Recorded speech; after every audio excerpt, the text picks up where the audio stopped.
Okay. Okay.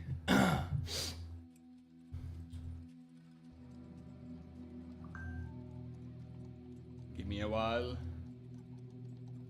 Give me a minute. Hold on to your horses.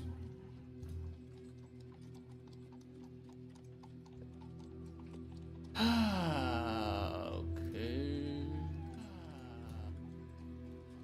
Let me check if everything is alright. Looks fine. Looks fine to me.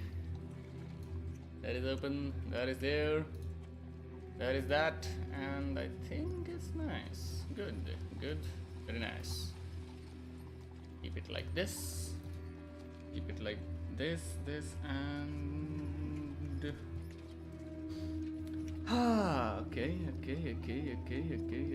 okay.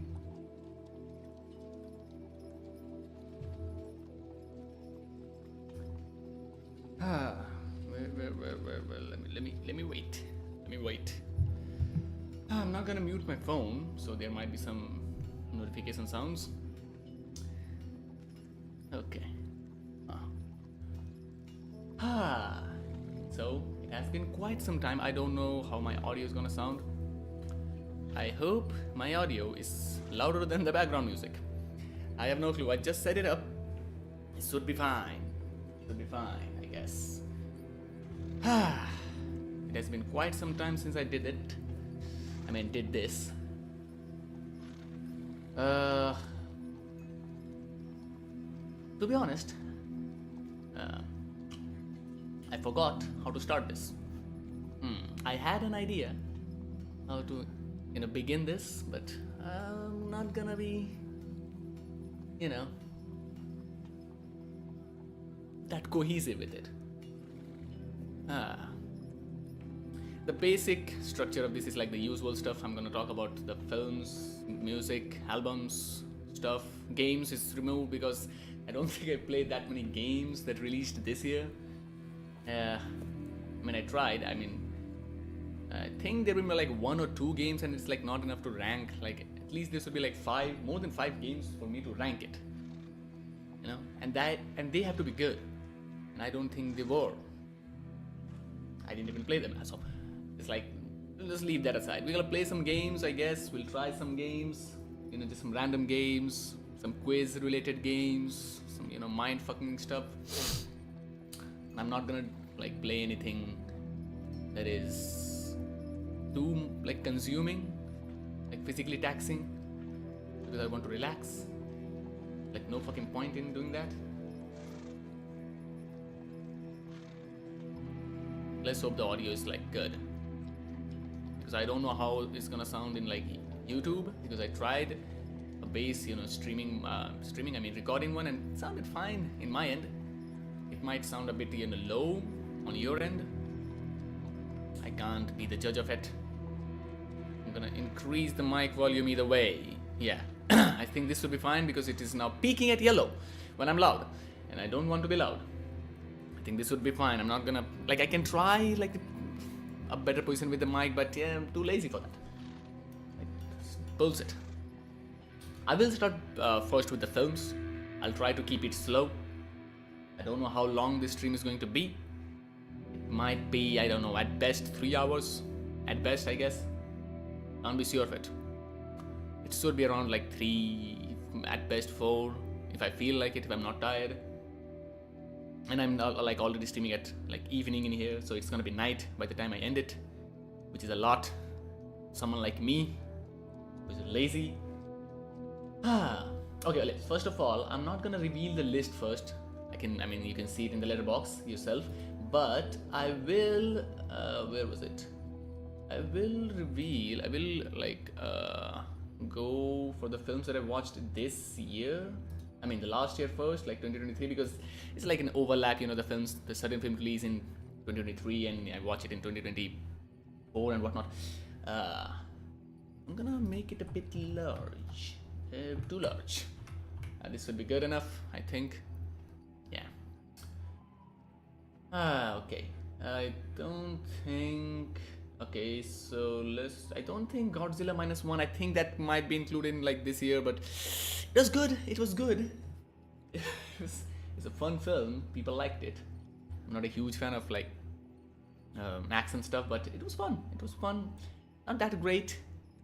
Like the commentary on World War from the Japanese perspective was like kind of expected. I've heard that narrative, and even better. So like, oh, I'm not amazed by it. It was good. It was good. It's like good fun, but I'm not included. Those are not included in the list. I will talk only about the ones which are not included in the list, and then I will reveal the list, and then we'll talk about that. I mean, I will talk about that. I will ramble about that. Okay, and what next? I don't remember when I watched this, The Fall of Usher, but I don't have any fucking clue. But I think it released late 2023, so it might be concluded in 2024. But it was not good. It was not that good. Like my rating is like weird. Like my 4 means like 8 out of 10, but that does not make any sense. Like mine 8 is like everyone's like 7. Let's like keep it that way. I tend to rate quite nicely for the stuff that I watch. It was fine. It was fine, but Flanagan has done better stuff. It's like previous series were way better. And this was the short film Red, White, and Blue. It was good, but I don't rate short films that well. I'm not that guy. Even though I just released a very short film film with no dialogue. It was. I will talk about that one too, and where I've been, what I was doing, why the channel didn't have any videos, even though I like talked about it or something, some project in Patreon, but we'll talk about it when the time comes. Now, Cheetah was another film that I watched in 2024. It released, I don't know, maybe in the late end of 2023, November, October, something like that. It was nice. We can open it to check releases. Yeah, it released in like November 2023, so it's 2024 basically. But it was fine. The commentary was good. I liked the commentary, the message, the overall theme, but it was, I don't know, it lacked something. It lacked that, I think, clinical aspect, which I tend to prefer in works. I like it does. I mean, in terms of like Indian cinema, it was like modern Indian cinema. It was kind of good. It was kind of good, but barely. I think it was there, but it like couldn't do it. Like it couldn't get to that stage of being like the one. Oh, this is the one that you should look out for. It was nice. It was a nice output. I don't know. I don't remember which language it was. Are they gonna say that? Oh, it's Tamil. It's Tamil film. It's good. It's good. Tamil cinema is like it's performing nicely. Strange Darling did not like it, like a lot of people. Apart from the visuals, technical aspects, I don't think the film had anything. The story was it was nice. It was just nice. I mean, it was nice. Is like putting it nicely. In terms of a thriller or mystery film, it was kind of weak, I'll say. It was very, very weak. Because, I don't know, if you're making a thriller film, you need to be a thriller or mystery film, you need to be more like clever with the plot, because the plot carries the story. Because thriller films do not have a lot. Messages don't like get across or conveyed in the best form in thriller or mystery films, like most mystery films. Like there are some great ones, but like generally they don't. And this one was like, okay, like it was all about assaults and whatnot. I mean, it was fine. It was fine. It was so weak as a thriller film. It was kind of weak. Then I don't think I don't remember when I watched American Fiction and Origin. I think it would have been better. Let me look at it. Origin release. When did it release? It did release in the end of. But again, the rating does not justify what I feel about it, because I don't think I did not enjoy certain aspects of it, because I think it tries to paint India in like a one-sided image. Like there's one dialogue that I remember is like, oh, everyone in India is brown, but they still have like differences, and like, you know, they treat some people like lowly than others, which is true on one aspect, because yeah, there is a huge set of the populace who are not treated equally like most other places, but it's not because, but it is not supposed to be treated uniquely because all of them are brown, because that is not true. So there's like, you're making a statement while not knowing about the subject matter, which is not good. American Fiction, I don't think would be better to, yeah, it's like September. I don't treat September in the next year. It's like October, November is like, yeah, you know, but it's better to rate it in like November, especially. Like I did like American Fiction though. I like the messaging. It's hilarious that it did good, and like it did good in like award shows, which is like what the film was critiquing about, but it was fun. And Killer was a disappointment. Again, thriller mystery film, and you're trying to bank on the story and how like unique and good it is, and it wasn't. It was again quite weak. So hold on a minute.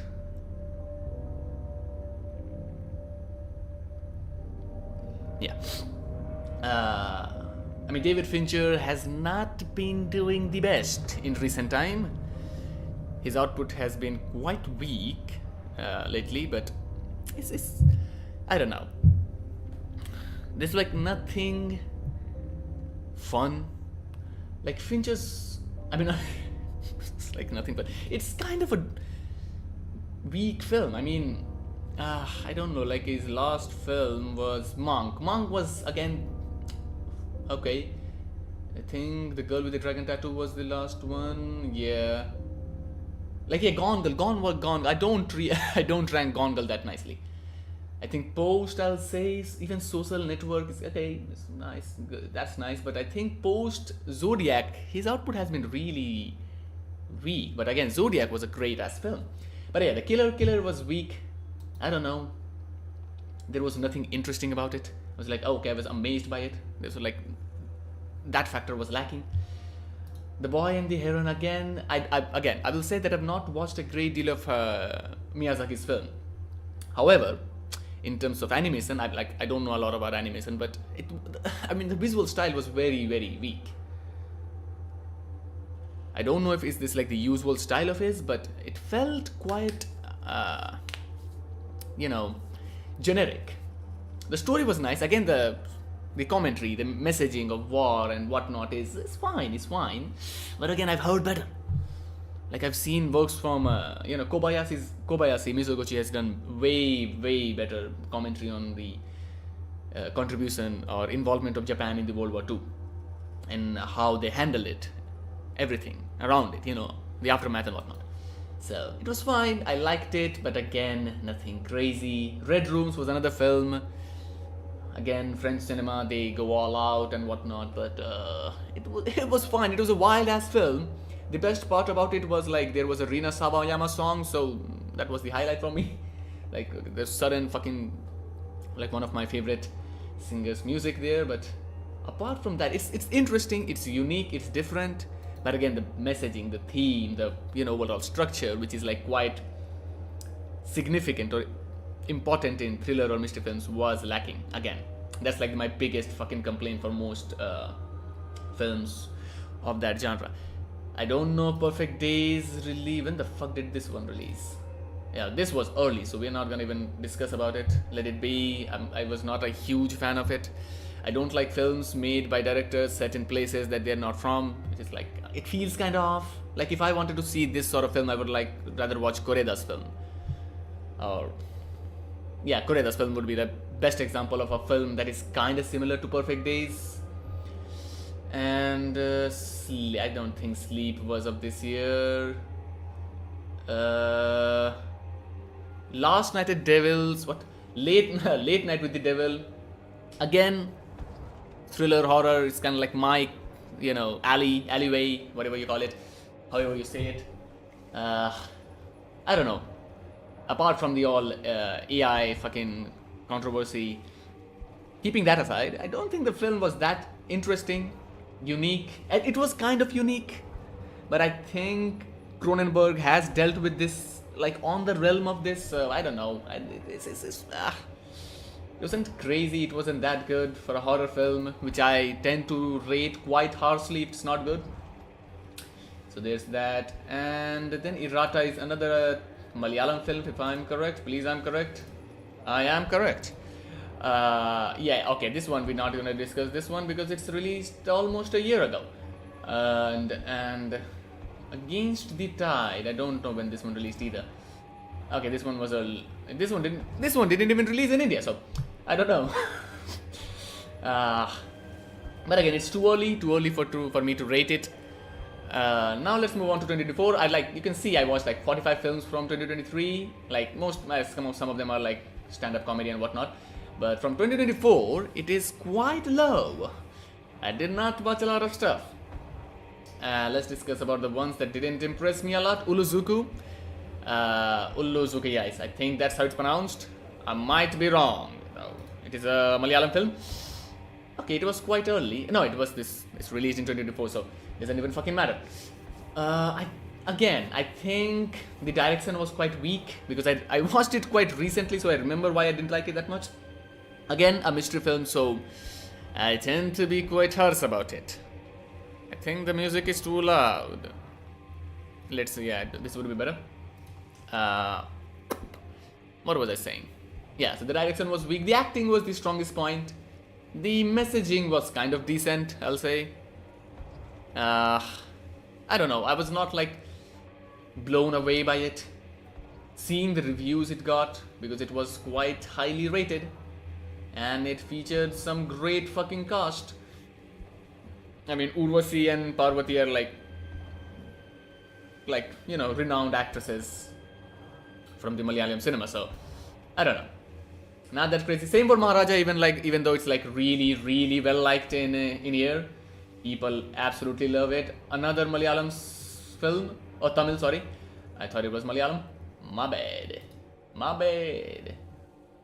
I mean, this was, again, I think the same goes for Uluzuku too, because I think there are certain elements, certain like theatrical elements of Indian cinema that tend to dictate some of the, how do you say it? Some of the aspects of the film, and I don't tend to enjoy that much. Especially for films that tend to be like, oh, we are not like the mainstream cinema, we are kind of different. Oh, we tend to be apart from them. We are like, not like them, Oh shit. Sorry, my bad, that was too loud. I'm trying to, yeah. Yes, where was I? Yeah. Maharaja is good, it's good seeing Indian standard for films dealing with this subject matter, but again, it was not that crazy. Too long. Could have left some aspects, could have been structured a bit better, but it's fine, it's decent, it's there, it did something. And while watching Maharaja, I watched Maharaj, so I was a dumbass. So there's Long Legs, another popular fucking film. I don't know why I said fucking film. Again, this one was like quite obvious. A huge amount of people, a huge section of the populace didn't enjoy how the narrative was handled, because yes, the visuals, the direction was, it was nice. It was kind of unique, even though teetering on the realm of, the sort of effects, sort of the visual, what do you call that? The visualness. This sort of visual they were trying to, attain was kind of like, a lot of people like to go to that old style, like that old film look. But apart from that, the film lacked like everything. The acting was decent. I'll say it's decent because it was like pretty standard for any fucking film of this nature. The visuals were the highlight. The narrative was so weak. It didn't do anything. It felt like it was nothing. Again, I've rated it quite nicely, seeing how harsh I am with it, but my ratings tend to be quite, all over the place. Now, another film, which is going to be kind of controversial, as they say it in the business. Let me decrease it. Is Anora. Now, I did not enjoy it that much. It was, first of all, it's like 2 hour long film. And I mean, it is long. The Anora's character is like quite underwritten. Like Sean Baker usually makes really good films, but this one was like nothing. There was nothing in it. Yes, it had good moments in terms of it had good comedic moments. Some of the drama elements were kind of decent, but it was like reaching there. It's like reaching there. It was trying to reach to a place where it would be good, but it did not reach that stage, for me at least. And there's like a lot of people who did not like the overall approach to sex workers and how Sean Baker handled it. Her story. There's that aspect too. But yeah, this was like really highly rated, did really, really good in film festivals, but oh my, was a narrative fucking dull. So yeah, this one, Anora, is gonna one. Same goes for Santosh. I watched it yesterday. I watched like 4 films. Like I watched first was Anora, then I watched Emilia Perez, which I will talk about later on. And Santosh and Girls Will Be Girls. I watched like 4 films, thinking that hey, at least one of them will crack the year-end list, right? Like because they're really well rated. Apart from like Emilia Perez, but I thought I didn't check the ratings. I just went with the early reviews. I never looked into the reception it has accumulated over the period of an year, which was not good. But yeah, Santosh was again weak, and I think this is what I disliked about it the most was the wait, let me increase it. Like the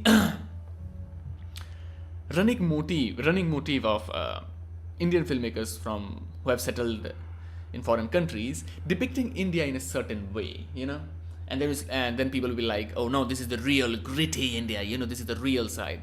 That the mainstream cinema is trying to hide. Yes, the mainstream sector industry does sugarcoat India a lot, but that does not mean that Indian cinema does not have its own, gritty, raw film. One of which I will get onto, which is another film that is made by a foreign individual, but it's kind of a better approach to how to genuinely or authentically portray India as a whole, not just like focus on one side. But yeah, I think Santosh falls for the former one. In terms of its narrative, I think it's good, but I've got like lots and lots of issues with it.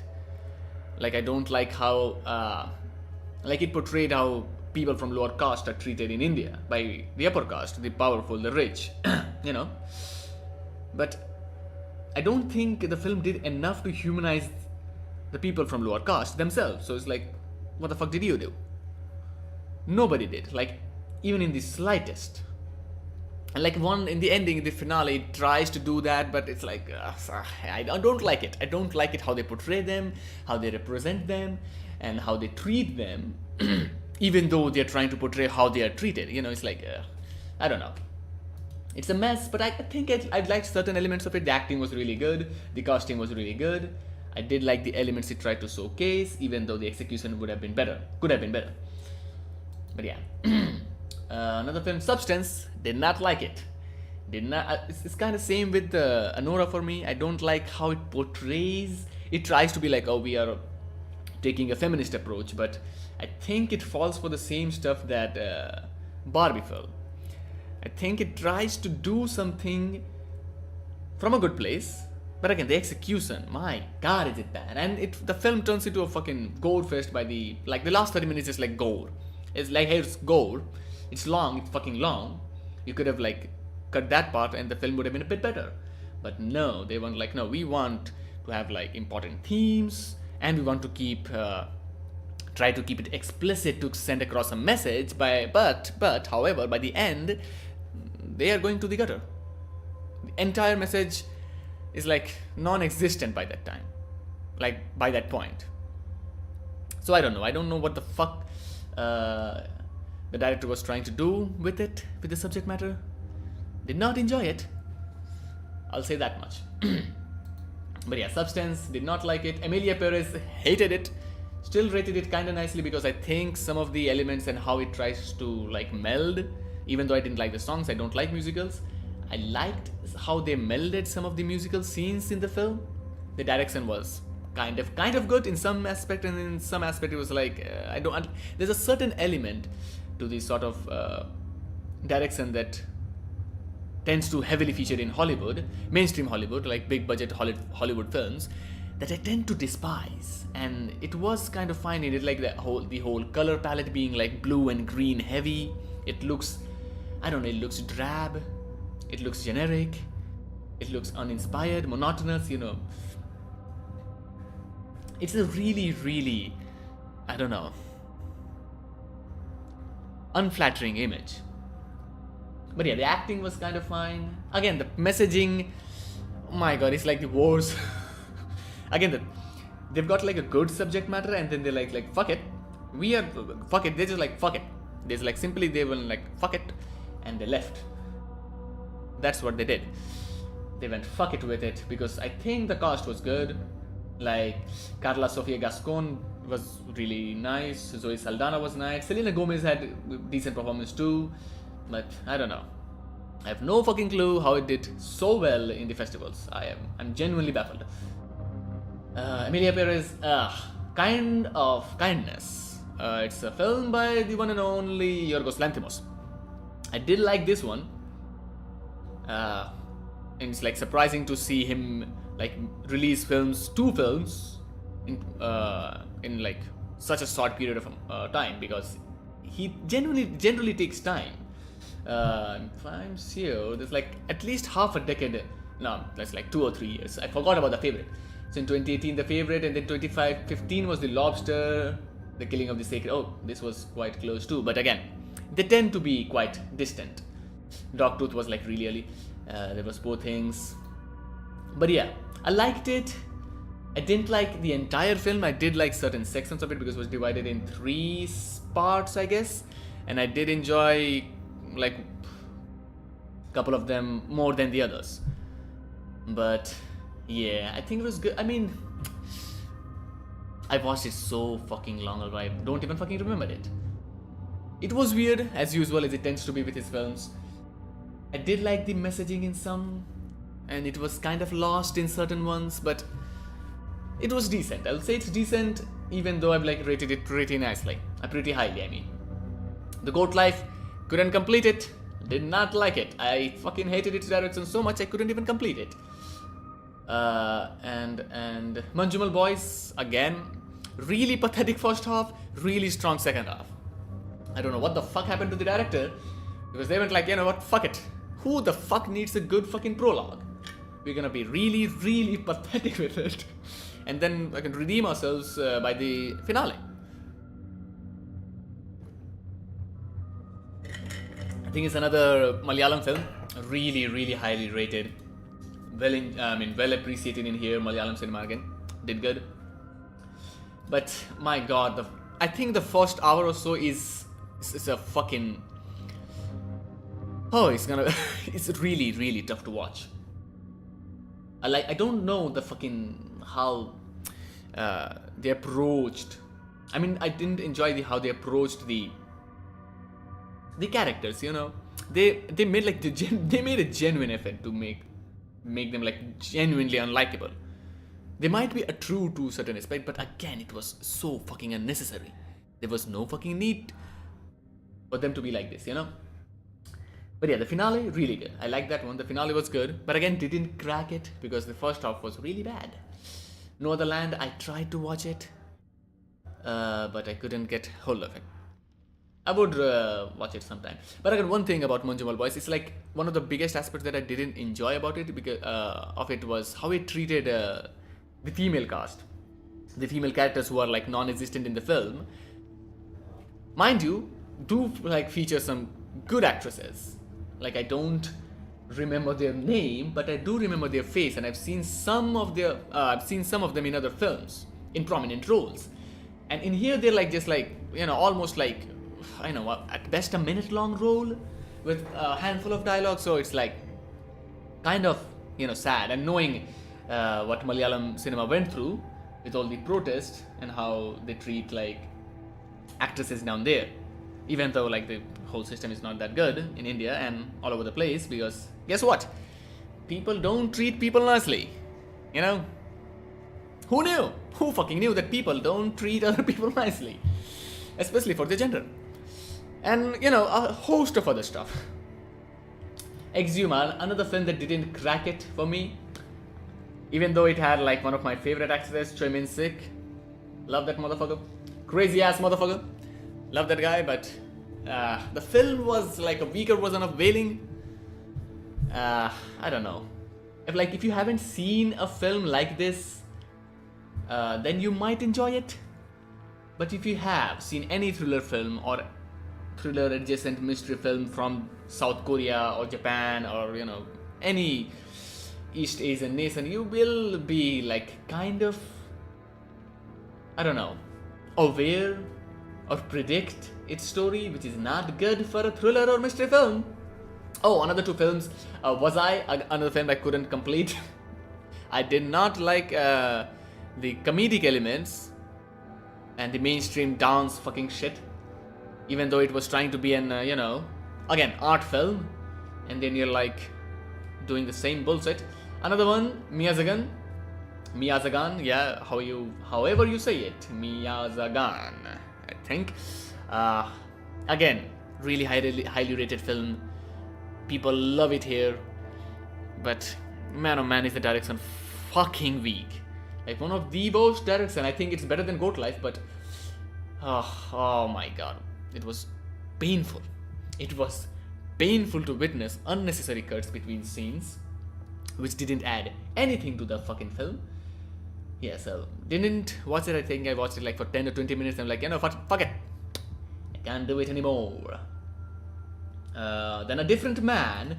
Again, I think it kind of falls for the substance, which is like starts out with a good message theme, and then squanders it. Even though it was kind of different, it was kind of unique, the acting was nice, but the ending was so bad. I mean, I can't, I don't know. I don't even have a lot of criticism for it, because I don't even remember why I disliked it, or why I didn't like it. I don't know. It was an odd ass film. I did like certain aspects of it, but for the great deal of it was, I don't know, not my cup of tea. And then Girls Will Be Girls. I watched it yesterday. My god, it had like one of the worst aspects of a film from Indian cinema, or a sect of Indian cinema, which is funded by foreign organizations who tend to prefer to look towards India from a certain lens, And again, for some fucking reason, the entire film features English dialogues in a region that does not speak English or that much in like day-to-day basis. Like I can understand it being spoken in schools, which used to have, which was the norm in our school too, but between students, between like families, I don't know. It's a really odd film. The acting suffers because of the dialogue. I didn't like the message or how it went about it. I don't know. Indian films that are like completely featured English dialogues for no fucking apparent reason, so fucking pathetic to me. Again, I rated it like 3 out of 5. Oh, hello, Mr. Ingle. I'm just rambling about in film, so welcome. But yeah, I don't know. There are like more elements that I dislike about it than I like about it. Like Kanik Kusruti was good, her acting was nice, but she couldn't save the film.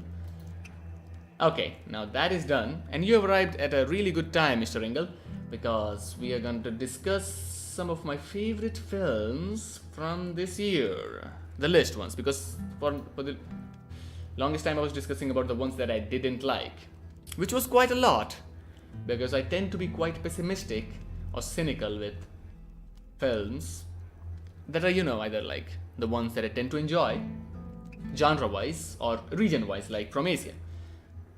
But yeah, onto the lists, and you can see it as a whole, but okay, I'm gonna turn that one off because that just like makes the entire fucking posters look dull. But yeah, Lapata Ladies did really good.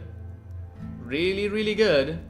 Don't know what, still, I don't understand how it was like nominated for Oscars from, like it was not nominated, but selected to be participated in like Oscars in the international feature film section. Because I genuinely don't think that Lapata Ladies is not the best film that Indian cinema had to offer in 2024. I almost forgot the year.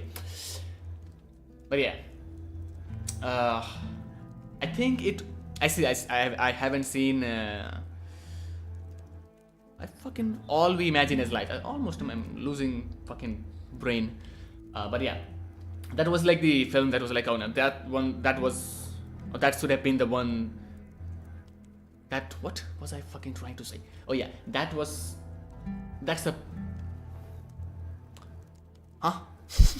I mean, what I'm trying to say is that like, people, like at large, wanted that one to be the, selection for the Academy Awards, but I haven't seen it. Oh, hello, Anupam. I'm talking about Lapata Ladies and All We Imagine Is Light. Lapata Ladies, I liked it. I really highly rated it. I have no fucking clue why I rated it like 4.5 stars, even though I think it's a genuinely 4-star film. But I think I will say that there was lots of elements that I did not enjoy, like the music sections. No fucking clue why that was included or heavily featured in here. There was like the usual Bollywood themes, elements that tend to, I don't know, be the downfall for a lot of films. That was featured in here. However, I did like the message. I liked the message, even though the approach was like hands-on, but you have to understand like for what sort of audience it was, made. Lapata Ladies failed to make it to the shortlist for the Oscar. Yeah, that was what I was saying, because it wasn't, it was not going to be nominated. Like it's not making any sense. Like it was a nice film. I think it was a nice film that would absolutely work in India. Seeing the sort of audience that we have in here, you have to be a bit literal with it. But again, I don't think it is going to make for the Oscars by any fucking margin. It's like it's way fucking, I don't know, weak in that regards. Even though I'm like not treating like Oscars, it didn't make for the Oscars, oh my god, it's a bad film, what the fuck are we gonna do, Indian cinema is in doom and gloom. But it's not that, it's just like it's a bad selection, But yeah, Lapata Ladies, I think it's one of the better films from 2024, in my opinion. But I don't know. And a film that was a bit better was Brahmayugam, or Brahmyug. I think it should be said like Brahmyug, because it said like, Kaliyug, Brahmyug.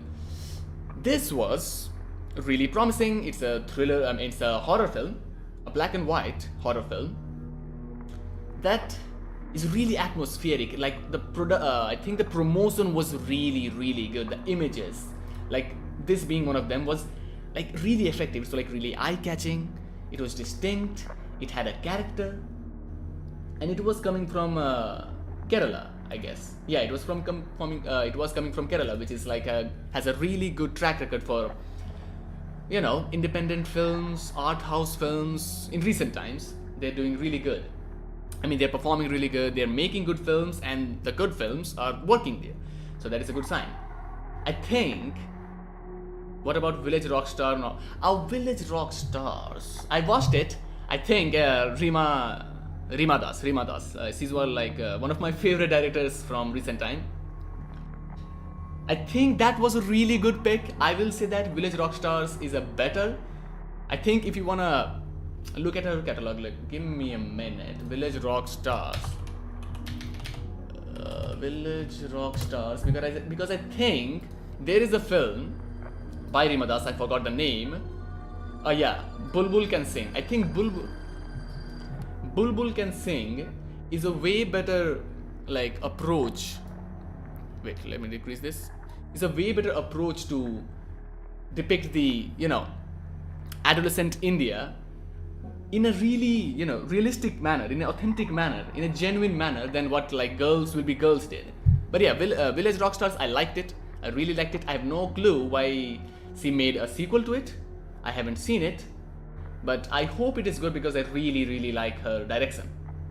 I like how like hands-on she is with her films. Like she directs it, she shoots it, she does the editing, she does the she produces it, she does like every fucking thing that can be done by herself. Like that is really, really inspiring and I don't know, heartwarming to see someone like her do really good. And I think Village Rockstar was a good pick. It was an independent film. Didn't do like numbers like Lapata Ladies. It wasn't popular. I watched it like a couple of months ago, even though it was like a almost like 7-8 years old film. But I think that was a genuinely nice pick. It didn't make it, I think, but what you gonna do? But yeah, Village Rockstars, good pick. That was a good. I think that was one of the better nominations from India. Even though like it's not like the board like nominates like the worst picks, but they tend to be quite, I don't know, pragmatic with it. They tend to be selective with it in a weird sense, which is like not good for films. It's not good for cinema at large. But yeah, back to Brahmayug. Good horror film, black and white. I liked it, but I think the weakest part about Brahmayug was the finale. Like the final half of the film is not good. It's not good. It like ruins the film. It almost ruins the film, and reminds me of like Tumbad, which is like another like highly rated film, horror film from India. Really good strong half. Like the first half, amazing. Like by the time you reach like the midpoint, it begins to weaken. But the same can't be said about Brahmayug, because the Brahmayug really falters by the finale. Like the last 20 minutes, I'll say, kind of, I don't know, like weakens the overall effect of the film. That is why it's like really like 4 out of, because I don't have any sentimental value to it, because the messaging was like nice. It wasn't crazy. It's like, oh, that was really progressive of you. It's just there. It's a good message, I think, about the power dynamics, about greed, which is like, a really good theme to explore in horror films. Tumbad did it the same. Most recent movies are lackluster in the second half. Like, yeah, I mean, Barcelona is struggling. Barcelona somehow like did something. I think they're eating something really bad there, because they're fucking it up. But yeah, second half, they are like, films tend to be falter in the finale. I don't like, they've like what it stems from is like having a really good concept, but I think the screenwriting aspect of it suffers, because I don't know why, because I'm not a screenwriter. I'm not a screenwriter from Hollywood or any fucking industry, so I don't know why that sector is the weakest one, but that is where they suffer the most, because they have a really, really bad track record in concluding a film. They are really bad at that. One film that was, again, I think the ending kind of made it weaker. Otherwise, Evil Does Not Exist by Hamaguchi would be highly ranked by me, because I genuinely think this is like one of the cleverest, that's a very weak choice of word. I think it's a really succinct, however you pronounce it. It's a very succinct, it's a very subtle way to deal with the environmental dilemma that we are living in, climate change and whatnot. It's a really, really, I think, well written. It's really well written in that regards, which is really good because Hamaguchi's early films were like the weakest spot of them were like the dialogue and the writing section. Because I think he makes good stories, but I think his writing is kind of weaker at that point. But now I think he's improved on it. And Evil Does Not Exist really excel in that regard. I like the dialogue, I like the story. I think the ending was kind of, bizarre and not in a great way, in a good way, but not in a great way. So, I don't know. It's really nice. I think the message is amazing. I'm just like repeating like lots of fucking really amazing but yeah, I liked it. This one is like the film that I would like genuinely recommend to people because I don't think it is a lot of weakness. It's really strong in every aspect, and it's like a film coming from Japan who are known, a country which is known, and its residents who are known for being really clean, tidy, punctual, those sort of adjectives are thrown towards people from Japan. And when in reality, you have to understand that greedy people, like greedy businessmen, are all over the fucking world. Especially in Japan, whose like business model and how they run their industry is not that good. There's a reason why people from Japan, Japanese people tend to emigrate to different countries. Even though, like, if you ask like anyone from around the world, Japan would be like really rank high in terms of the countries which would be considered quote unquote utopias, But yeah, a film about environment and greed, I'm taking greed again, coming from Japan is really nice. And again, from Hamaguchi, who generally focuses on, romantic films. Like, romance seems to be his strongest suit. And romance is not like, romance in sense of, like partners. That is absent in this one. Even though there is like love, the aspect of love is there, the aspect of tenderness is there, the connection, the sort of all that elements that are like quite common with his films are still present. But I don't know. It's different, and I liked it. It was good. Now another Indian film, Joram by Devasys Makhija. Did I click it? Yeah.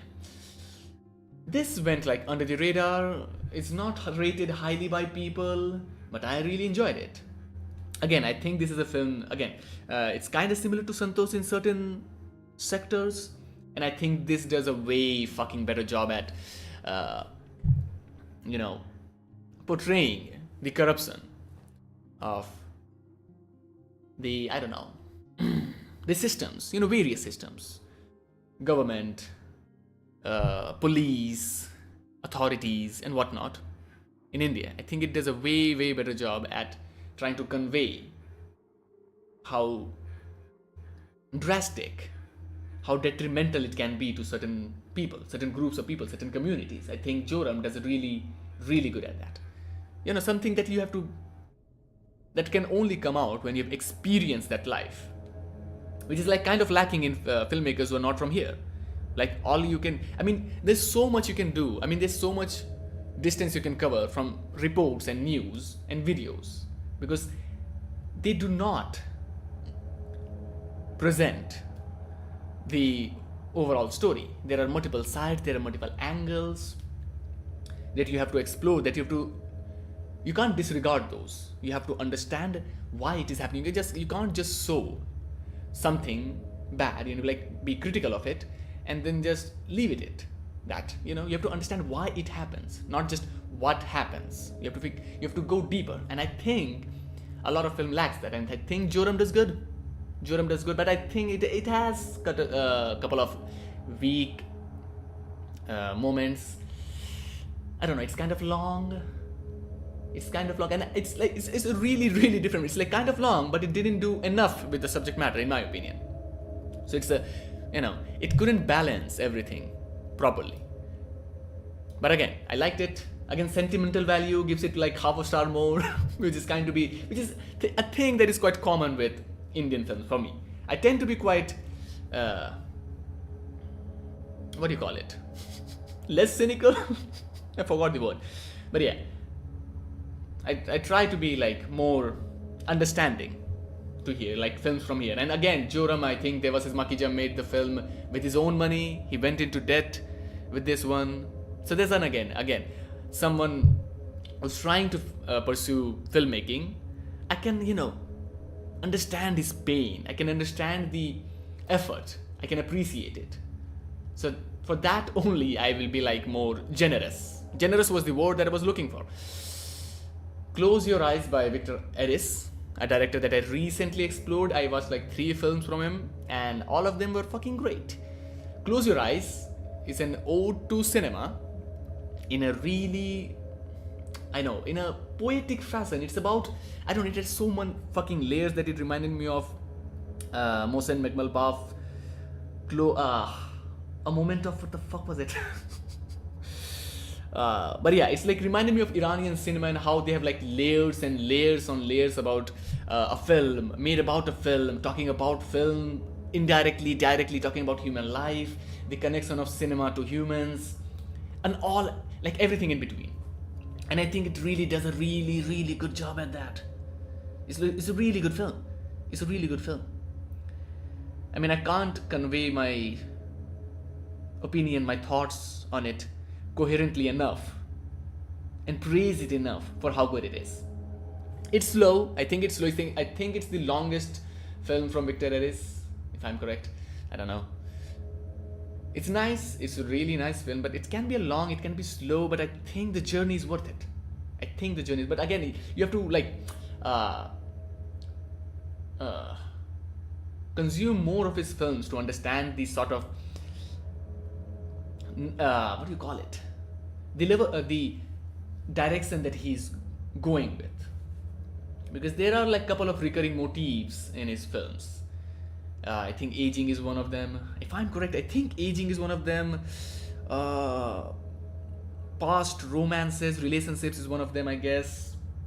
Memory tends to play a huge role in his works too, and which is like really, really significant in this one. But yeah, it's good. It's a really nice film. You can watch it. It's like, out of all the films that I've discussed so far, Evil Does Not Exist and Close Your Eyes have like this philosophical edge to them that I tend to, who doesn't not like, a bit of, a bit of depth to their, media. I mean, I like lots of films and songs that are like quite surface level with their, messaging, themes and whatnot, writing. But when you witness works which have a bit of depth to them, which are like offering a bit more than the usual, you tend to cherish them more. You tend to cherish, and you should cherish them, you should rank them, you should talk about them, you should boost them up. Much like And Towards Happy Alleys, film by Srimoy Singh, someone from Bengal. So that is great, that is amazing. A bit lesser known and not again highly rated. I don't know why. I loved it. Again, bias, like 2 biases, India, Bengal, so like massive bias. I couldn't have more fucking bias. And it's about Iranian film, another bias. It's like bias on top of bias. It's documentary, another bias. it's like it's got layers of biases.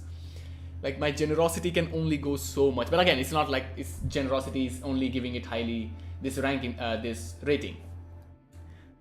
I like, there are elements that I'm not a huge fan of. The overall direction is not that, dynamic. It is kind of scattered in a way. I think it does not have that, grand, overarching completion to the structure. The structure suffers because I think it was shot over like 7 years, and so like just shot it. And like most documentaries are just like shot and then you figure out the story. Then you like try to comb. I don't think the comb is the right word, but trying to weave. I think weave would be a better word. Weave, a plot, a storyline. But if you keep that aside, if you go for the, again, the sentiment. Sentiments, oh my god. If you've got good sentiment, I will like it. I will enjoy it. It is good sentiment. I think And I think it was shot in a really, really significant moment because Iran went through a revolution just after that. And we were just like, we got to witness what happened before that. So that is interesting, moment in history. And how like it all, it was like it was bubbling. It did not happen in a year because Iran is like going through this overall movement led by women and the repression of their freedom for a long, long time. Like a huge section of the world is like going through, and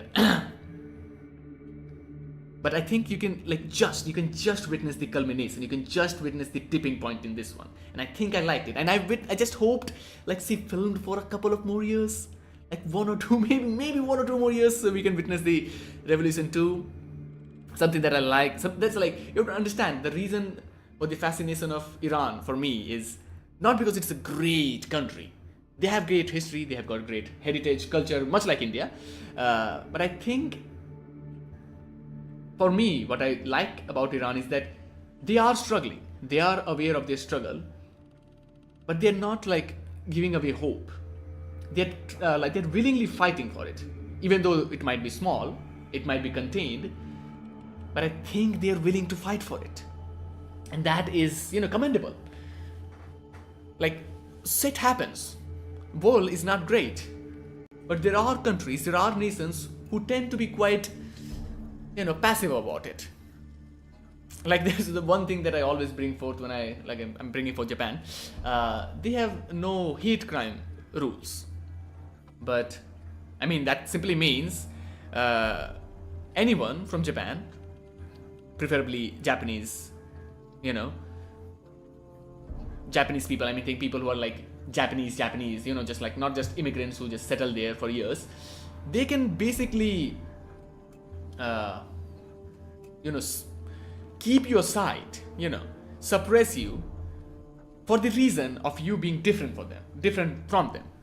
They can state that reason, and you can do fuck all.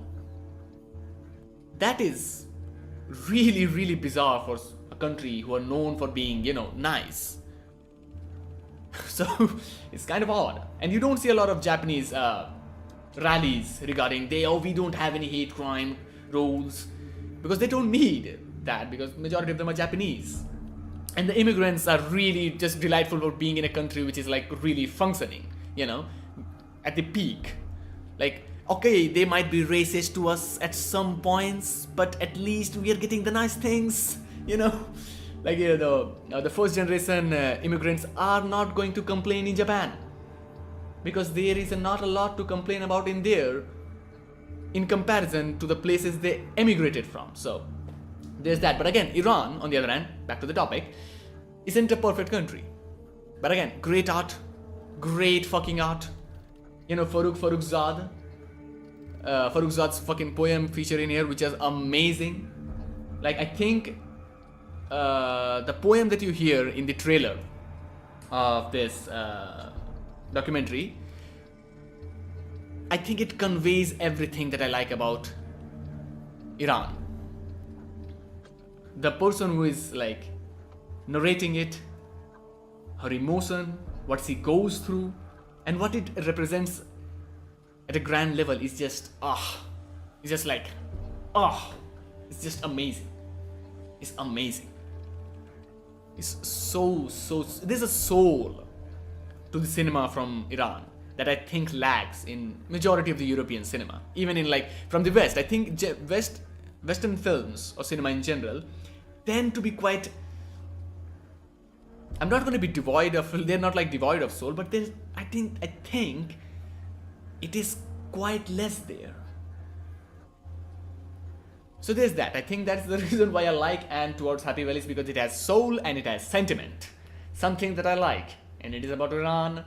It is from India, made by a Bengali director.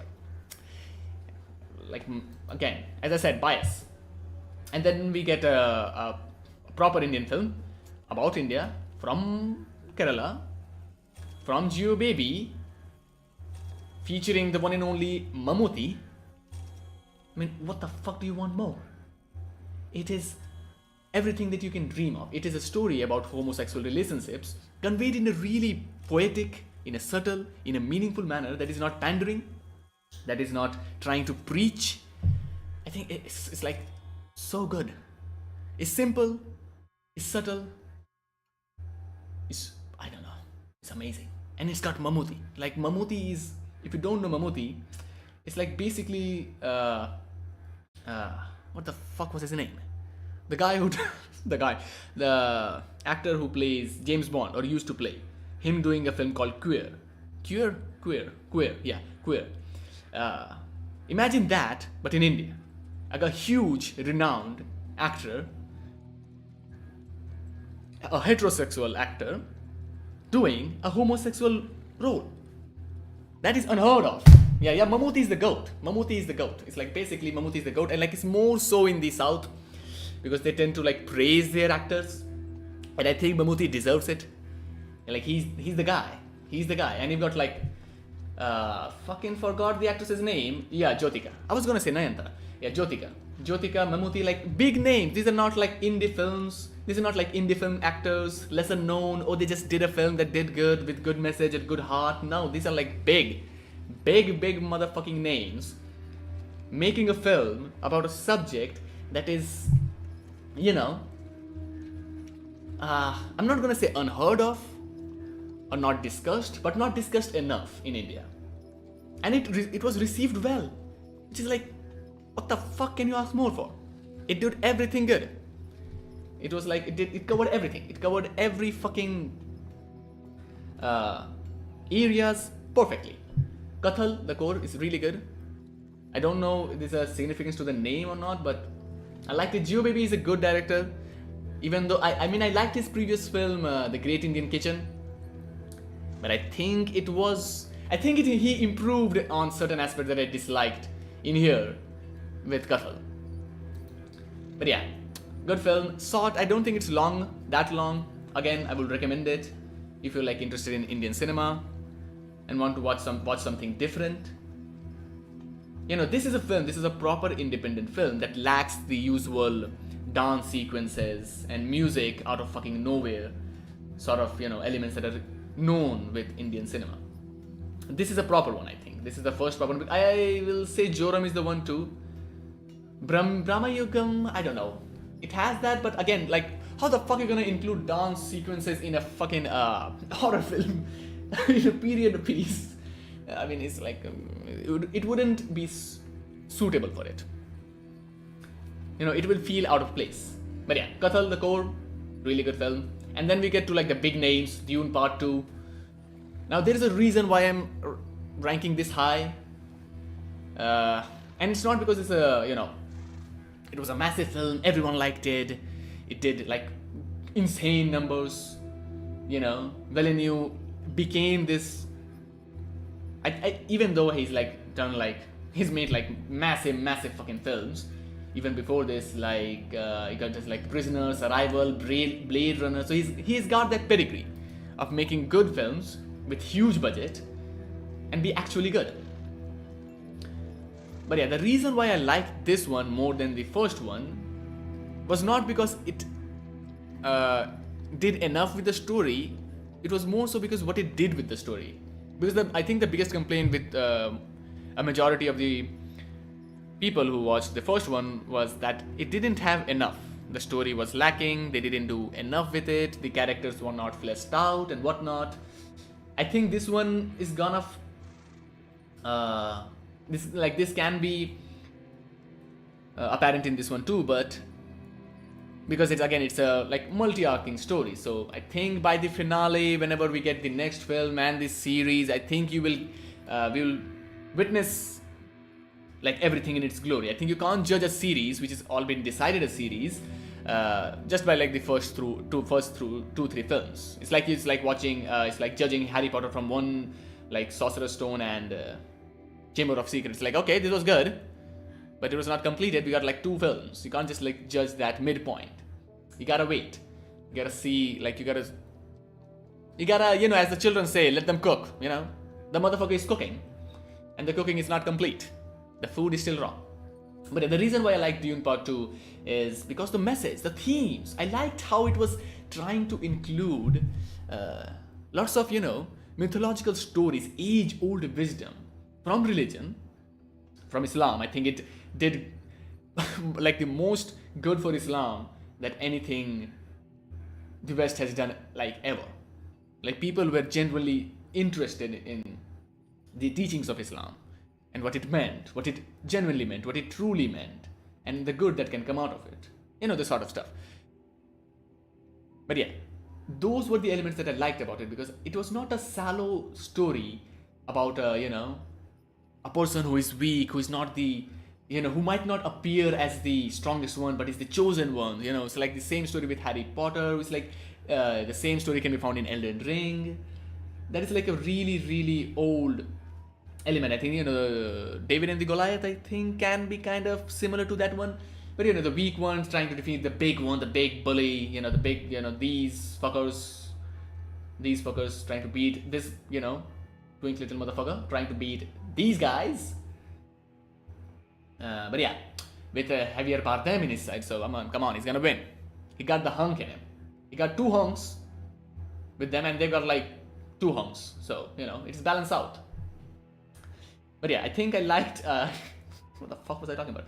I think I liked what it did with the story, because it could have easily not feature the elements that it did in there. Like it could have been easily avoided. They were like, okay, we can just ignore that one. We can just make this film, the story really, really shallow, just fun, just bank on the visuals, the big names, and just like leave it there. But I think there's a lot of depth to the story. There's like a lot of subtext and context to the nods. I'll say nods. They did to certain films, because there are elements that reminded me of like old. As I said, old mythological books, stories, novels, what you want to say, like Mahabharata, Ramayana. I think it has elements of that, fighting for the right, corruption of power, it's good. I think it's interesting. I think there is more than to chew in here with this one. And then we move on to one of the other films that Lanthimos made that I liked more than Kinds of Kindness, which is Poor Things. Which is, like, in my opinion, almost like his best film, bar like The Favorite. I like The Favorite. It is my favorite from him. It's even though there are like other films like The Killing of the Sacred Deer. That's kind of good. Lobster is kind of fucking hilarious. It's like offbeat comedy, bizarre ass comedy. Like bizarre is like the middle name of Lanthimos, so you can't include that one. But it is nice. Poor Things is a really it's a really tough film to recommend. I mean, there's like, again, the reason I didn't recommend Dune is because it's Dune. Everybody has fucking seen Dune. There's no point in recommending that. And Poor Things is like, I don't know. Everyone would not be or easily gel with the direction, the themes, the visuals, and how it is trying to convey its message. It can be a bit explicit with it. It can be a bit extreme with it. But it is fun. I think it's genuinely one of his more fun films. And this is what happens when you give someone like Yorgos Lanthimos a lot of money.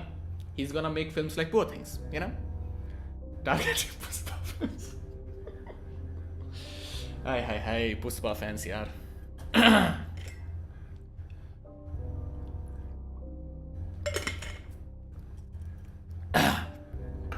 I don't think Puspa fans are gonna enjoy Poor Things, because I think this is like really, really. I mean, as you can see, it has like elements of equality and liberation, and not for like the sort of liberation in equality that Puspa fans want.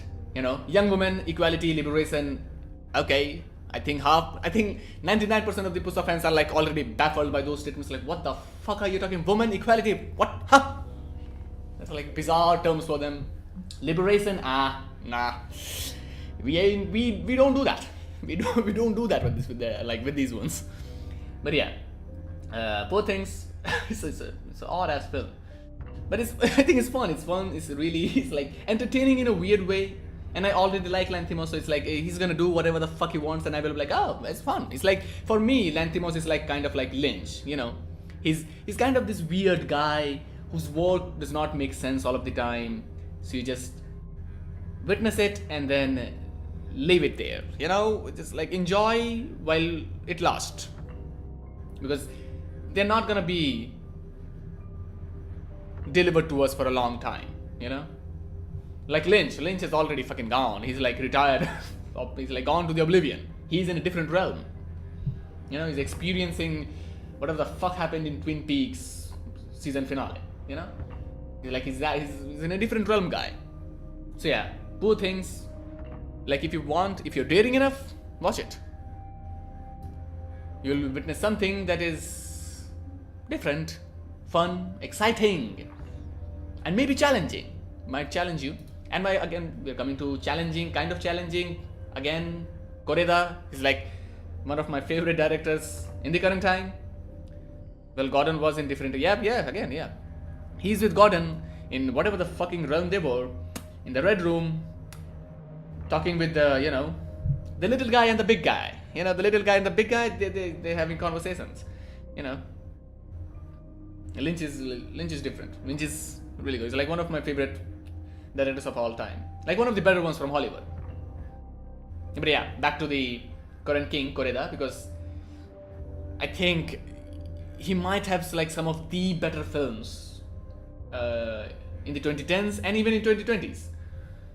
Let's see what he made. What the fuck did he made in 2020? So he's made Monster in here. We got Shoplifters in 2018, amazing again, you know. Broker was nice too. Did he make another film in 2020? I don't think he did. Yeah, so the Monster is the Monster and Broker. But again, Broker is decent. Monster is fucking amazing. Still Walking is a masterpiece.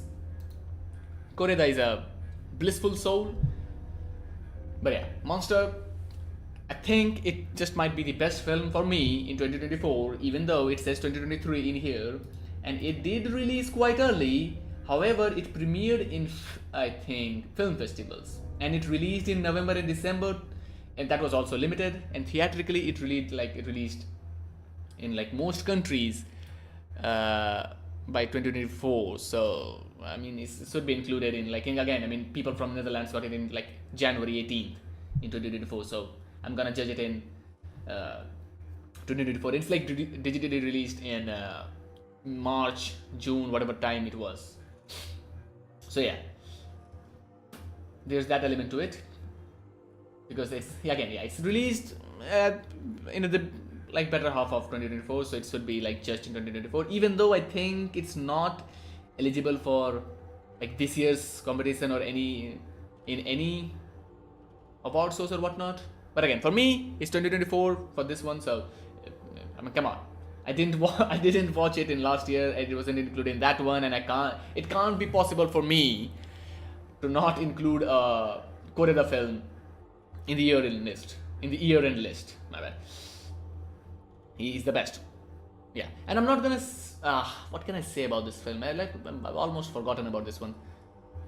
But again, it's like the usual Koreda film with the direction, featuring kids. He's like one of the better directors with children. He really, really knows how to direct children. And someone from recent experience, I can say it can be a tough task. Children can be a menace. But yeah, this is, I mean, I'm not gonna say this is the best from Koreda. It might breach the top 5 for me, but in terms of this year, I think this is easily one of the best films. And I think it has Sakura Ando, who is like really, really great actress from Love Exposure. She's in Monsters, Shoplifters. She was in Godzilla -1 too, but I don't think she had a really, I'm not saying memorable, but like long-lasting, impactful role that's gonna leave you like, oh, I remember her from that one. But yeah, good actors, great film, great message. I think again, if I'm not mistaken, it's again about homosexuality, but in a very really subtle manner. It's like kind of like Kathal, but since Koreda is a master at his craft, he just has a knack for constructing a story or a film in a, I'm not gonna say better, but more refined manner. I think more refined would be a better word, because he has more experience in his belt. He's like making films for almost like 20 years, 20 odd years. When the fuck did he release Afterlife? Afterlife came in 1998, and that was amazing. I think this was like the last, now I'm not gonna say last experimental film, but one of his, I don't know, most popular, that did good sort of experimental film, because in general, like Father and Son, Our Little Sister, Maborosi, After the Storm, Still Walking, Broker, Nobody Knows, Shoplifters, and Monster, they are like a slice of life films. And Afterlife isn't. It is kind of different. So, yeah. Even though like Maborosi is kind of different too. But yeah, that was the best film. That is the year-round list. But all the films that I watched this year, that was good. They were good, they were good. I don't think there's like I don't think I missed anything. Did I miss anything in here that I want to talk about? Atam was another film that I watched this year. I think it barely. I think I forgot to talk about this one. I don't know where this one is from. Wait, let me decrease it. The background music has a fucking habit of like increasing at a certain moment and then like decreasing. It's a Malayalam film. It is based on 12 Angry Men. It's kind of takes inspiration from that. I liked it. Yeah, 12 Angry Men, yeah. It is good. I'll say it is good. What I didn't like about it was, I don't know, the overall film wasn't as impactful for me as I wanted it to be. There were kind of things that I like enjoyed it. There were kind of things that I couldn't get, that like, flew over my head. That, Anupam later clarified for me, but I don't know. It's really good. I think it's one of the better ones from this year, that I watched from this year. But not good enough to like, move apart Lapata Ladies. Again, sentiment. I like the sentiment of Lapata Ladies, so it stays there. Let me look. Did I miss anything? Okay. I don't think I did. Wait, I think I missed Sleep. Because I mistaken Sleep for another film that I watched a long time ago. And this was a random ass film. Virupaks. Never completed it. I watched like 10 minutes. Wanted to, do something to my body that would make me not alive. But yeah, Sleep. Sleep is like, again, is a kind of film that would entice someone or impress someone who has not consumed a great deal of cinema from East Asia, especially South Korea. It is interesting, but not that interesting enough. But this was like, it was fine, I'll say. It's like a debut, it's like debut film. In terms of debut film, it was good. In terms of debut film, it was different. There was effort, there was depth to it. I liked it. It was nice. I'm not gonna say, but it's the same fucking complaint. It's the ending, the finale. The ending is like not good, but not good. Really bad. Yeah, it could have been short. Yep. Like that's like the complaint of Mike Mosley. Long film, finale bad, and like a host of other stuff. A myriad of other stuff like acting, direction. Like a cinematography is not something that I complain about. Like not sound design, not like those stuff. I usually complain about direction, dialogue, structure, those sort of stuff. But yeah, I think it suffers from the structure. It could have been shorter, some parts could have been cut off. But it was, again, interesting, different film, which is nice. At least it was different. And the director didn't like go for something that was, easy. But yeah, this was the only last film. There are films that I couldn't watch. Like the biggest one is All We Imagine As Light. I'm still waiting for it to release digitally, because I don't think it's gonna be easy, because if it released nearby me in theaters, I would have watched it. I would have supported the director for that, but it did not, because it released in select theaters. It was a really, really independent film. Yeah, so this is the one that is still left. It might feature in the next year list. So there's that. But yeah, Payal Kapadia is an interesting personality, and it's kind of interesting seeing like how everyone from here treated her work in a way that was like, oh, we always knew you. You know, All We Imagine Is Light is still in theaters in Kolkata. You should watch it then. Like, what the fuck are you waiting for? I mean, if I was in Kolkata right now, I would have watched it. It's nice that it is going on still, like they're like still keeping it. I mean, again, it's Kolkata, so okay, it's like 16 km, that is fine. It's like, it's gonna take you like 10 hours for you to like cover 16 kilometers in Kolkata in a heavy traffic day, so that is a huge ask. Massive ask to like cover that longer distance. And again, it's like you're not gonna find a group of people to watch a film like All We Imagine Is Light that easily. But yeah, they're like films like the biggest one is All We Imagine Is Light. Then I'll say, for me, it's like The Seed of the Sacred Fig. It is by Iranian, The Seed of the Sacred Fig. Wait, I'm typing from a single hand, that is why it's slow. It is made by Mohammad Rosolov. It's coming to on Hotstar on January 3. Okay, so it's soon. I can watch it recently. If only I made the list like 5 days later, it could have featured. But yeah, The Seed of the Sacred Fig. This is the film that I wanted to watch, but I could not because it's still not released digitally, and I can't watch an Iranian film in here. Ain't no fucking way they're gonna release an Iranian film in India and not like fuck it up like Iranian government. They're gonna censor the shit out of it. Like, even though there's like really, really tough to censor Iranian film because they don't show a lot, anything, to be honest. But they have a tendency, or Iranian boards have a tendency to like yeah, just fuck it, fuck the film. But yeah, this is the one that I was looking forward to, but it didn't release enough in time. I could have watched the previous work from this director, but it's like I tend to go in a chronological order, so I could not do it. So I have to wait until this one releases digitally. Another one is from Almodovar, The Room Next Door. Might not have been that successful, but again, it's Almodovar, so you gotta watch it. And Almodovar, for you, Anupam, is the director who's made Volver. What the fuck happened to my internet?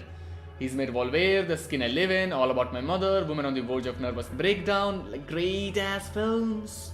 Pain and Glory kinda but these three, All About My Mother, Woman on the Verge of Nervous Breakdown, and Volver, goddamn, massive films. Insane films. But yeah, so his film The Room Next Door again didn't release digitally, so I couldn't watch it. I'm a bit apprehensive about this one because it is not a Spanish film, and I don't like when foreign directors tend to make like English language films because they really, really don't work. Like Park Chan-wook and Fung Joong-ho's film, like Snowpiercer, is one of his weakest. And what the fuck was another one? That hippo-based film, which was kind of weak too. And Park Chan-wook made one film with Nicole Kidman and whatnot, another group of people, Mia Wazowski, someone like that, and it was kind of weak too. So there's that, but it's Almodovar, so I'm gonna be, at least give it a try. And the one that I'm really looking forward to is The Girl with the Needle. It is a thriller film. It's a Danish film, I think. The Girl with the Needle.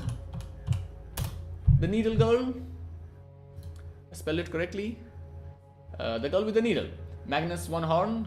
It is a Danish film. Yep, it's a Danish film.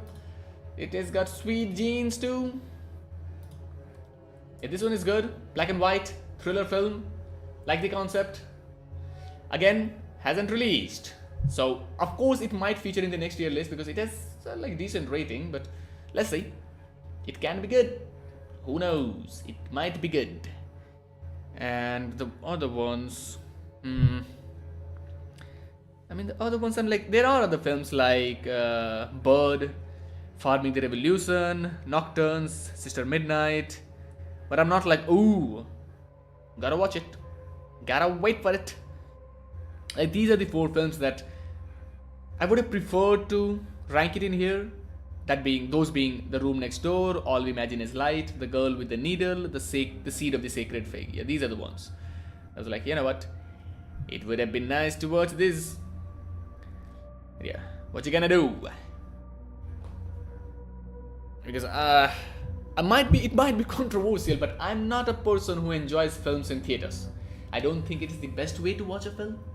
It's not the most effective way. It's like similar saying listening to music in the most ideal manner is like going to concerts. It is not. You can't hear the vocals. You can't hear anything properly. There's gonna be a lot of noise. It might not be a cup of tea for everyone. But again, the reason why people say it, the reason why it's popular is because it's a social experience. They make the most money out of it. It's successful. It's financially the only way to like make a film, a fucking album work is like is by either theaters or concerts for albums, for music. But yeah, I don't like watching in theater. It's not the ideal experience for me. I can't pause a fucking film. I can pause any film, I can rewind it, I can like go take a piss in the middle of the film, or I can just fucking ignore it and leave. There's like a recurring thing that a lot of directors say that, oh, you can't, the reason why theaters are good is because you can't leave a theater mid-film. You're like there.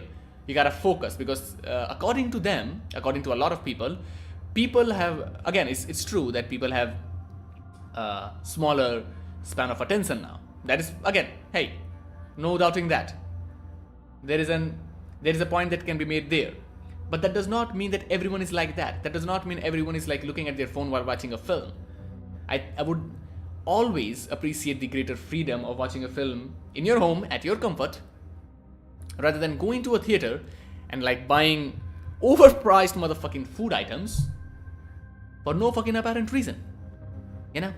I can watch anything and eat anything and be naked at the same time. Even though like being naked is not a requisitive, but it's like, it's there. It's a possibility. You can do that. So there's that. Oddest thing to discuss, but there's that. Yeah, so that's why I watch most films digitally. But again, if I had to support someone, again, being local, being regional, being from India, I would do it. But I'm not gonna watch a film, that too popular films in theaters. It is a miserable experience, according to me. Like watching a fucking mainstream film, even if it's not an Indian film, which has a tendency to attract a certain sort of audience, not bad. That is not a negative thing to say. I just am an introvert who tends to keep everything in private. So it's like a really hostile environment for me. Like it does not do good to my senses, and I can't focus. And everything is like off. Like the sound. What do you call it? The sound design is off. Like with Nolan's films, it's like half the shit you can't even hear. The subtitles are all weird. I don't like how big subtitles can be in theaters. I like it to be small. They look better, and I can read small text. Believe it or not, people can read small stuff. It might be a surprise to a lot of people, but making it large makes it look obnoxious. But yeah, I'm not gonna discuss like any other film from here that I watched, that I wrote about. You can read it in my letterbox. Disciple, good Indian film, like it. Tamhane's films are really good, promising director. And the other one is An Elephant Sitting Still. My God, a devastating film. The director who, committed suicide. It has a sad ending in reality. And I think the film has again, if you watch the film, you're gonna know that there's not gonna be a happy ending in this one. But yeah, it's a good film. What else fucking did I do? There are both True Women. Again, yeah, I was like watching like old Italian neorealism films. Didn't have a good time, let's just say that. Labor of Love. This is the one that I would recommend. This just shows that Bengali cinema still has lots of staying power, even though it might not be the zeitgeist. It might not be the talking point. Everyone might not discuss it, but there are great films in here, as always. Even though they might not be, commercially successful, people still talk about it, So Labor of Love, Asa Javar Majhe is the Bangla title, I think, and it's really good. Aditya Vikram Sen Gupta along with Rima Das are like some of my favorite directors from India. So if you want to watch their work, like, come on, do it. And this is like going way. Okay, we're not gonna read about Joram because this is, I'll write it like really short. Rihanna Mariam Nu, that was a good film too. Nan Pakal Neraktu Mekam, again it's like kind of old, amazing film though. Bolaras film, again Mammootty is there. Pelliser is the director. It's like one of the best films from India or the world in the 2020s. But yeah, back to, I was gonna focus on this. Gabe is by, Macbal Baf. My god. The visuals, the symbolisms, the motherfucking metaphors. It's amazing. It's like peak Macmalbath. Even though Moment of Innocence is really good, I think it was a Moment of Innocence. A Moment of Innocence has a lot of depth. It's more popular, but I like Gabe more. And it's really fucking sad that I couldn't watch like his other work because they are not there. They're just like not in comprehensive quality. You can't watch the film and be like understand anything. You gotta like compromise in some weird form. But yeah, these are the films that were there that I wanted to talk about in all sense and form. And now let's discuss. Now briefly, I'm gonna mention, since we're talking about films and whatnot, I'm gonna talk about the short film that I released. 10 minutes. How the fuck can I show it? Can go to my channel. Where is my channel? Where is my channel? Where is my channel? Please show my channel. But yeah, 10 minutes. Let's make it large. Yeah, 10 minutes. So now I have to like explain a lot of stuff. The reason why there's a difference of there's an absence of 10 months between this is not because of this. You have to understand that this was shot in 2 days and edited in like a week and then uploaded to film festivals. It did not get accepted and I didn't expect it to. I was just like trying to test the waters, how to gauge the system, how to do it, how to do the stuff. But yeah, the reason is not because I was making this. This was long done. I think it was completed by April. By April it was done and I moved on to something that I will not explicitly mention. But it is a film. It is a short film. It is not a short film. It is a documentary film. It was supposed to be a short film. Then I went overboard with it. And it's like, you know what? Fuck it. I'm just gonna do more. I'm gonna do a lot with it. And then it is not a short film now. It might be over almost 2 hours long. It is almost it's on the midway of being completed. It will be completed next year. And then let's see how it performs. And it will be uploaded to YouTube, if not, some sort of platform, if it's not picked by certain platforms, next year, in the same time, like December, somewhere around the December, third or second week of December, I'll upload it in here in YouTube for free because fuck it. How it performs, it's up to the fucking algorithm and whatnot. But yeah, that is the biggest reason why I couldn't upload anything, because I wanted to make something for YouTube. A small series, and I will briefly show the ideas. I will take a screenshot of it and show the ideas because I don't want to, reveal everything because I am a moron and it will not be good to reveal everything because there is a lot of stuff that is not supposed to be revealed. I'm gonna show a small screenshot and I think it will appear in here, this window. As you can see, this was supposed to be what the fuck? Oh yeah, this was supposed. Oh, let's open it. Okay, this is gonna get this will be fine. I think you can read it. I think I was trying to make a my fucking god. I was trying to make I'm not gonna click anything in there now. I was trying to make a series of videos, yearly series, let's just say, of trying to like take the channel back to the basics, because it was always me trying to make videos about things that I wanted to talk about, my opinions, my thoughts. It was always about my thoughts, the questions that I asked in my fucking mind. It's like AIMM's arguments in my mind, because that is what like majority of my ideas are. They are fucking arguments in my mind. I argue about them in my mind. It's like, oh, this point, that point, this is not like fully covered. This is the loophole. This is the weak point. This is the strong point. This is like amazing. It's like those sort of stuff. And it's like a fucking huge amount of topics. But they're not going to be huge. Like some of them might be a minute long. Some might be a couple of minutes long, like 5 minutes. Not like huge. At best, they might reach double digits, like 10 minutes. But that is like huge, like highly unlikely. But yeah, there's like huge topics like there's like loathing the poor, the two dogs theory. I might not discuss everyone. The loathing the poor is something that is like I think that might be the huge one, because it's a really all-encompassing topic that I believe, or that I truly believe people do. I think everyone loathes the poor. Not hate, not despise. Loathe is a carefully chosen word, because we loathe the things that comes with poverty.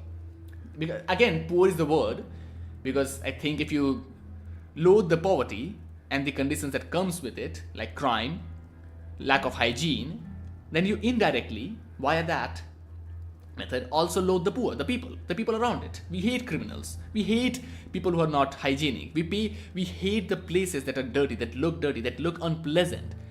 And we associate that unpleasantness to the people, because we think, oh, they like that. That's like same thing, like, oh, black people are criminals. People from lower caste like to be dirty and whatnot, whatever, Muslims are terrorists, whatever. Like, they breed in terrorism, so like that sort of stuff. Everything comes from poverty. It's a factor. It's a huge topic. But yeah, two dog theories comes from that, like kind of correlated individualism versus community. I have no fucking idea why I wrote that.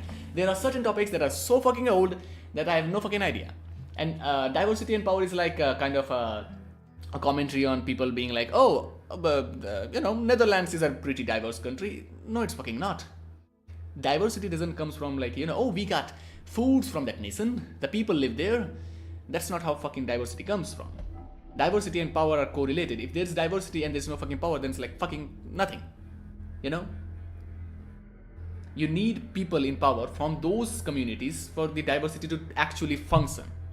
And I think that is what a lot of places lack. And that is something that I think truly India shines in, because sometimes people forget, even though, like keeping aside the current climate, that APJ Abdul Kalam, a Muslim man, was a prominent figure and still is in India. He's a Muslim guy. So there's that. That can't be said for a lot of other countries, who tend to be more progressive about it. But yeah, I think in that regards, USA, UK, Australia, Canada, New Zealand, they are kind of doing good. Ireland is kind of doing good right now. I think there's a diversity and power in there, but majority of the European countries aren't excelling in that, even though they like to think they are. Racism is subjective. Again, I think this is a very contentious topic, because I think racism is subjective. Because in a simple way, let's just say that if a scientist and a businessman, let's just say businessman to keep it more level-headed, a businessman is racist, what they are. A scientist is racist, that kind of hurts. A scholar is racist, that kind of hurts. An artist is racist, that kind of hurts. And I think that's how I relate West and East or Global South racism. When the Global South is racist, it's kind of, expected. Like we have like weaker education system. We have not have a great deal of time to work on our ideals, because we have like a bigger issues to deal with. So there's like, it goes on phases. Like they are in a better phase, we are in a worse phase. So of course they should be better with it, but they are not, There's that. Exodus from India is like, again, Exodus is a huge topic. Like, people leaving India while claiming because it's really hard in here, it's really tough in here. When in reality, all they want is like to go to like foreign countries and get more money. It's not like they're not getting jobs in here. It's like it's simply that they're getting jobs that are not paying them enough. So for me, it's like a very like, chickening out. Like you have to understand the people who fought for the freedom of this country didn't fight for a fucking utopia. It was not a glamorous nation at that point. They didn't fight for greatness that was already there. They fought for it because there was a potential for greatness. A chance. Maybe sometime in the future we would succeed for that.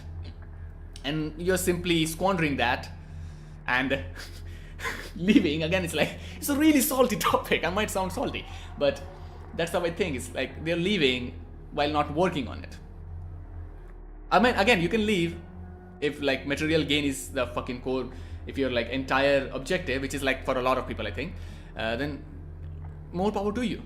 But then you don't get to criticize or comment on anything that happens in India because you fucking left it. And the thing is, they do.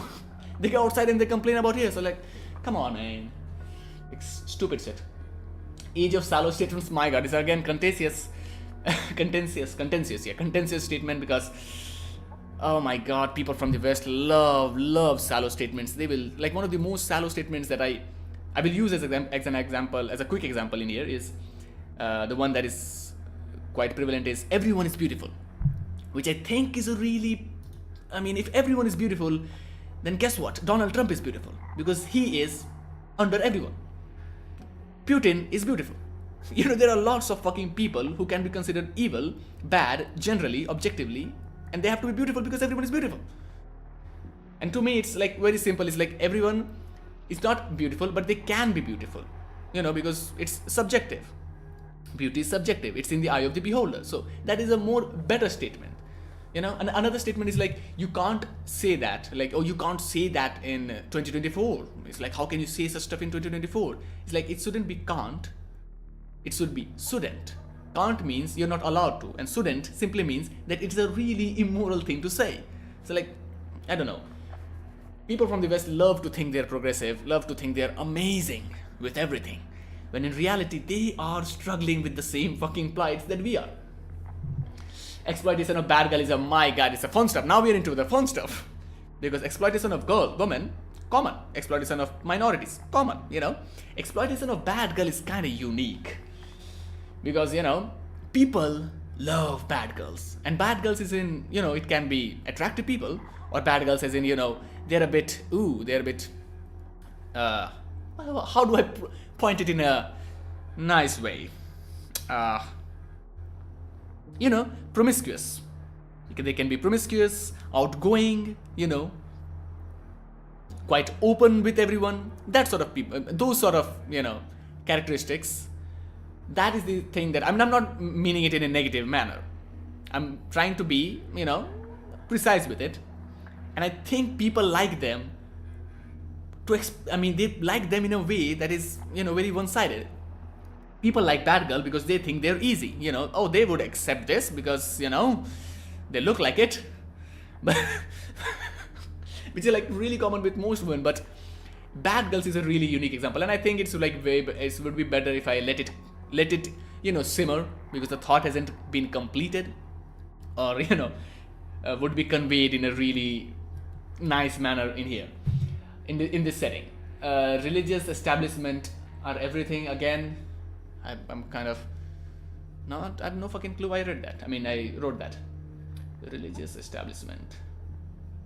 Might be because the systematic, large organized religion is like done like more wrong or bad to this world than good. Religious death over exploitation is like kind of like freedom fighters. The entire concept of freedom fighters is like we would rather die than be exploited. That is a huge thing, because I think colonization, slavery is far fucking worse than genocides. You can kill a bunch of people. If you asked people from Africa 500 or 600 years ago that like we're gonna kill like 100 million people of you in this amount of time, and that's it, and then everything would be fine. I'm pretty sure they would pick it. Because death over exploitation. Because if you exploit somebody, you leave them, not only them, but their generation and the generation to come in a far worse state than just death. Death can be recovered. Exploitation, that takes a lot of time. It can be tricky. But yeah, it's like the general idea, different variants of suppression in different cultures. Fucking no idea. Imperfect beings chasing for a perfect place. This is like the usual, this drive for perfection. Or we everything needs to be precise, everything needs to work perfectly. We are imperfect beings. And like again, I'm not saying that everything should be a chaos. It should be chaotic everywhere. It should be a mess. It's not that. I think people are trying to make everything smooth. And I don't think that's a good idea.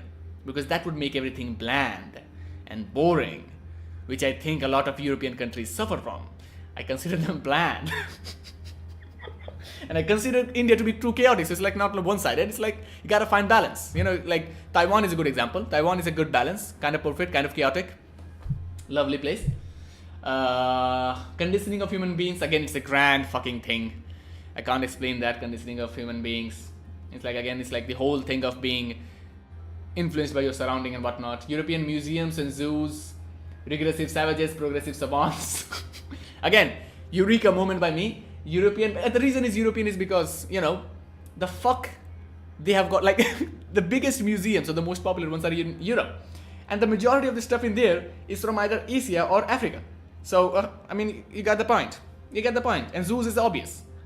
There is no fucking reason for a fucking chimpanzee to be in Belgium. They don't get chimpanzees, so what the fuck are they doing there? It's a simple, fact. Biases, information and data, I think, that is kind of, the kind of stuff that people talk about. There's a huge sexual-based crimes in India. And you have to also take into the factor that we are also the most populous country in the world. So of course there's going to be crime in a country where there is a lot of people. There is a sense of divide. There is a lot of diversity, a class of cultures. And the financial situation is not that great for a huge chunk of the populace. And you're telling me people are committing crimes? Yeah, of course they are. But the thing is, they don't consider per capita. When you bring GDP, they bring the fact that per capita is low. It's very underperforming, really, really bad. But if you bring per capita crime, then it's not that bad. The difference between per capita crime in Japan, again, because the most quote-unquote ideal country in Asia, and in India, the per capita crime in Japan and India is really, really fucking far apart. So what gives? It's a large topic about how people tend to use data to present India in a certain way while ignoring the other aspect of that data. Hypocrisy in cultural socks. Hypocrisy in cultural socks is you will never see an Indian person doing the traditional greeting to a fucking European, but you will see European doing a traditional greeting from their country to for people from Asia or Africa. It's what the fuck are you doing? We don't do that because we don't get the fucking opportunity. We don't have the freedom to do that. You, on the other hand, don't even know where the fuck I'm from. So you can just do anything you want. That's the point. That's the general gist. The base of that argument. Rice and fish supremacy is like Bengal. We get rice and fish better than any other fucking country in this world. Period. Japan, China, calm down.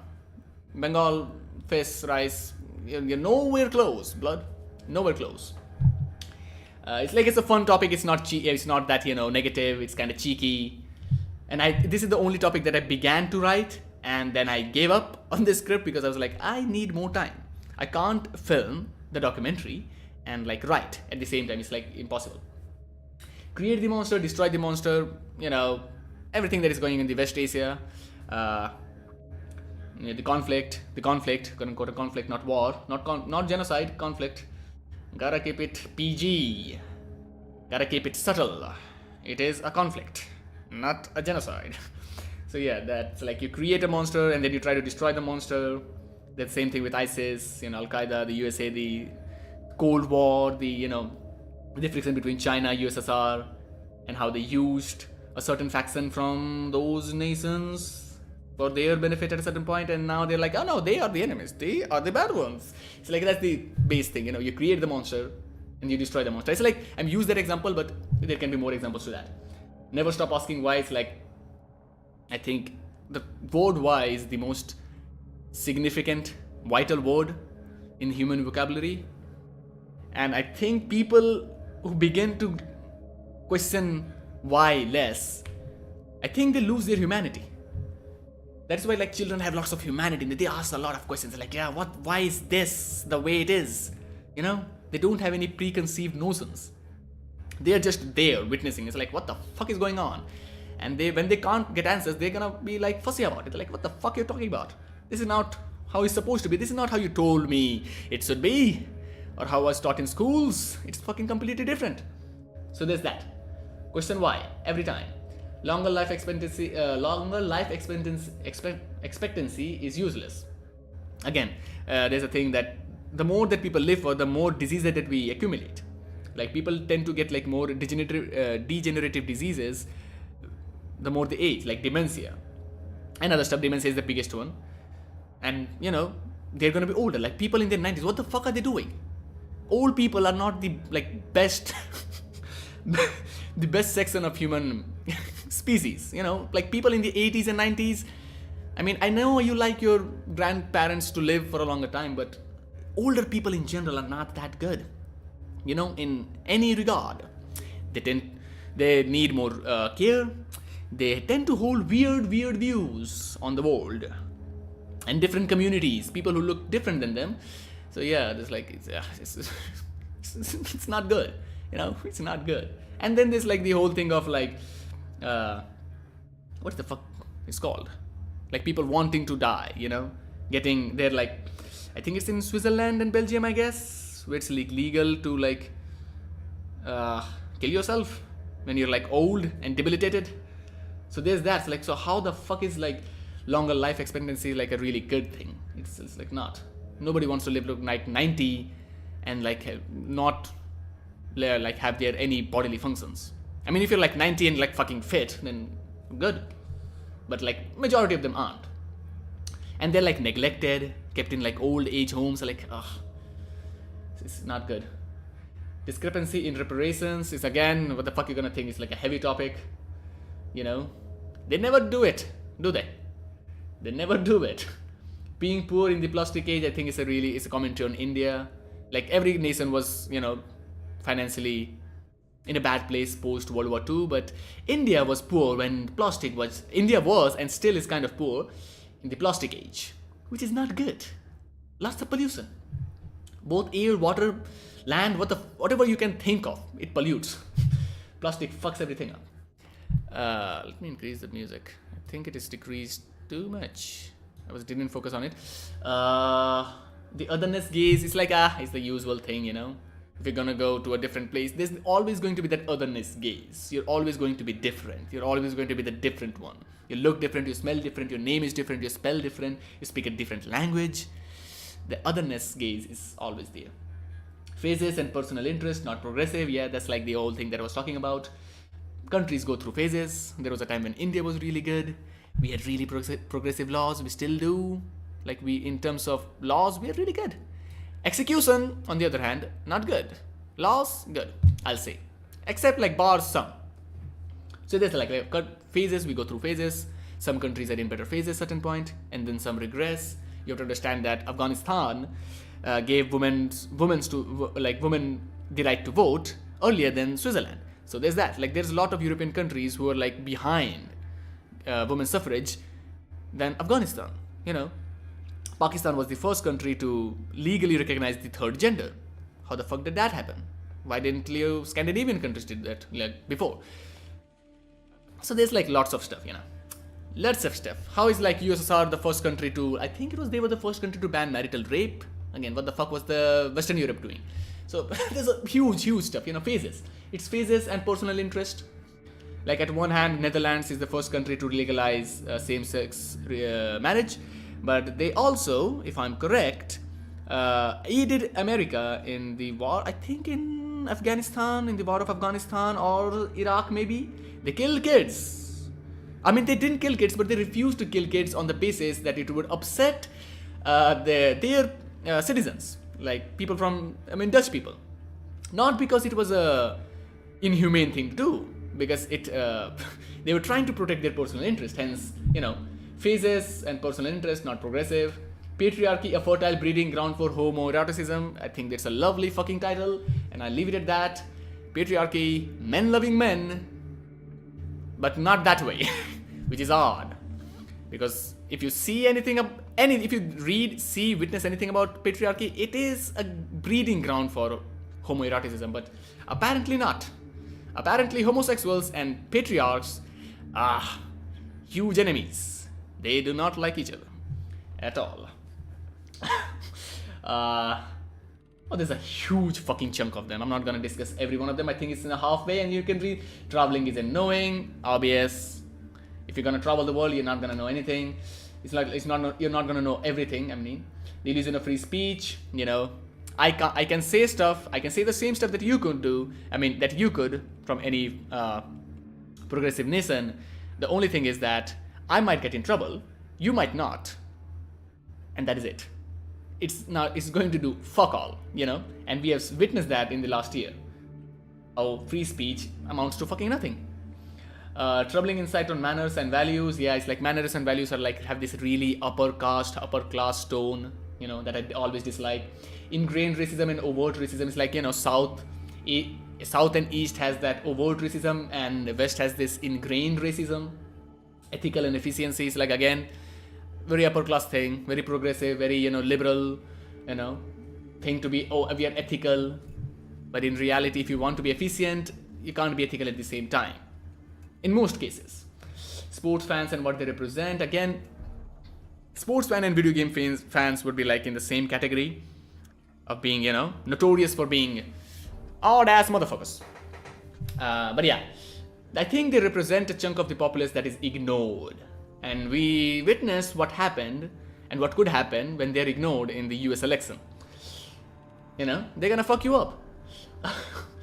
Too comfortable for their own good. It's like again with the, the same thing, imperfect beings chasing for perfect place. This chase for everything to be perfect is like kind of like we are too comfortable for our own good. Simple as that. Marriage as an institution, no, but children are necessary. Again, yeah, I don't think marriage, because it is an institution, it is a system. It benefits the couples. That is why same-sex marriage is a thing. If marriage was an institution, it wasn't a union between two people that granted them lots of benefits and security and safety, then not a lot of people would marry. But yeah, again, children are necessary. Annoying, but necessary. They are the ones who will carry, they will fight for the betterment of this world. I mean, at least that's what I hope. No right or wrong, just phases. It's again kind of like that. The one that I was talking about earlier is like phases. Wait, I've written traveling isn't knowing twice. I'm a dumbass. Okay, death of identity. Again, death of identity is kind of similar of like leaving your home place, like your birthplace, to a different place. That's like a very badly structured statement. But yeah, I think it loses your identity. I forgot the fucking director's name. I forgot the director's fucking name. What the fuck was his name? Oh my god. How the fuck did I forget his name? I was gonna talk about it. Wait a second. I'm gonna come in a minute. Until then, enjoy this image.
Okay, I'm back. Enjoy the image.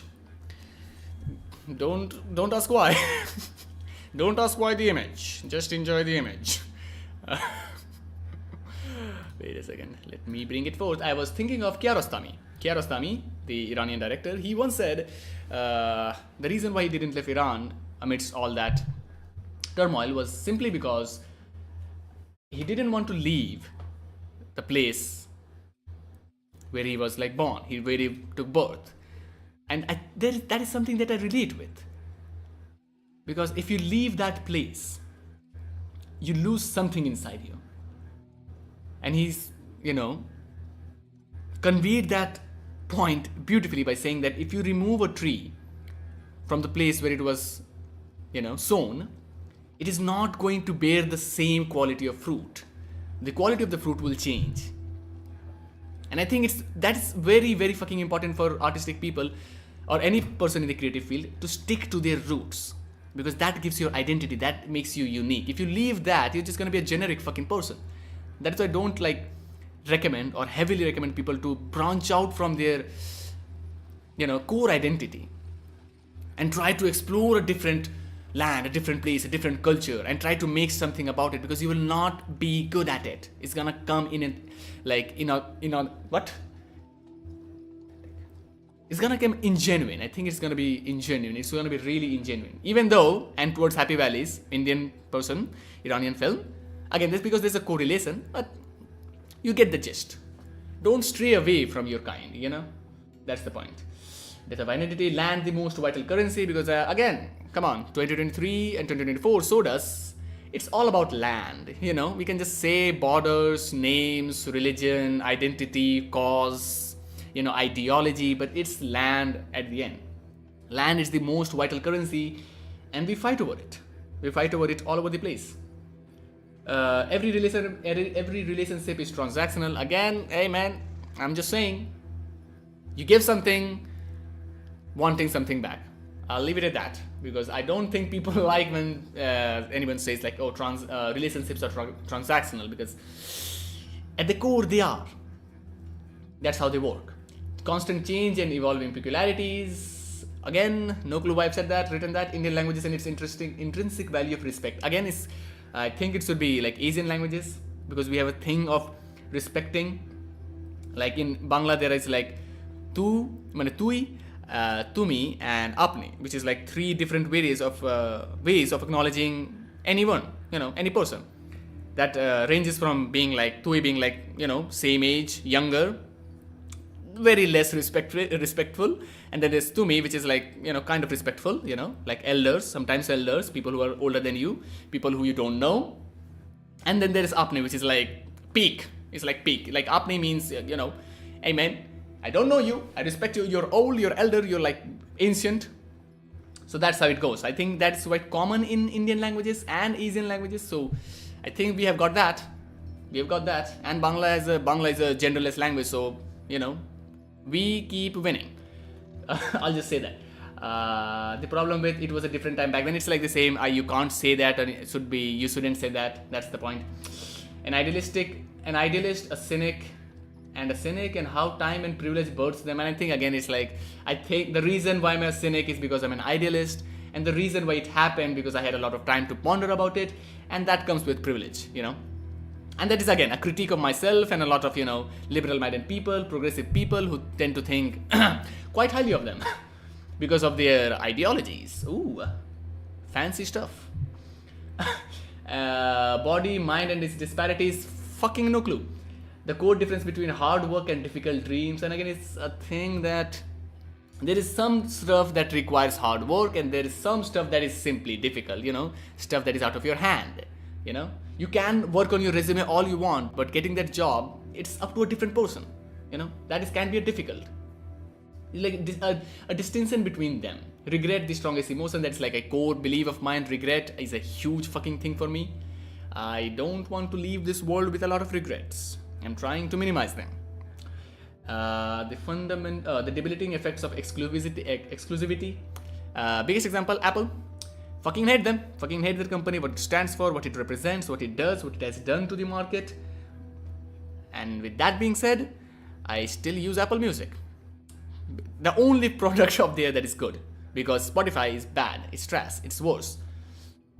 Again, progressive. People forget that Spotify is a Swedish company, progressive country, not a good company, not a good CEO. Again, shows that a good country does not mean that everyone is going to be like amazing. They're not going to be angels. They're not like feeding them different there. They're the same people, a bit different, a tiny bit, different accent, sounds more sophisticated. The fundamental problems with news and people, double standards. We want the news to be more jolly, and then you were like, oh, we are being like fed, we are keeping you're keeping everything under curtains. We need to be more, open about it. It's like a very, what is that? Pulling through. What is that word? What is that saying that I was trying to think? It's a tug, it's a tug of war between them. It's like you're trying to balance it. There needs to be a balance. There needs to be a balance. Going against fans, I don't know, but it's a really, really old topic. Duality of popularity and its relationship with quality. Again, old topic. No fucking clue what I was trying to do with that one. So there's that. And there's another one which I'm not going to show. I'm just going to say that I was going to make video essays on Rituparno Ghosh, another Bengali director, really, really good. The ones that I named earlier, Aditya Vikram Sengupta, Chaitanya Tamhane, and Rima. I'm pretty sure it should be Rima Das, and I've written Rima Sen. But yeah, it was supposed to be poetic and meditative Indian cinema. Again, it's maybe something it will feature sometime. Then I want to make something on dialogues in films, because that's like my main fucking complaint in most films. Dialogues are fucking bad in most films. I want to make something on Asghar Farhadi, another director who's like one of my favorites in recent time. Again, something on Iranian cinema is like, come on, gotta do something on it. And then maybe there was a dual fucking video essay on Kurosawa and Tarkovsky, and how they deal, and the sort of themes they tend to like deal with in a regular basis. Like this, like their bread and butter. But yeah, those are like, maybe they will be made, maybe they will be not. I don't know. I'm trying to balance stuff. Like this AIM stuff might come in like next year, but I'm not sure about it. So don't hold your breath over it. We might not get it. But I don't know. I'm trying to find a way to make it, but it is kind of difficult. Yeah. I'm gonna drink water.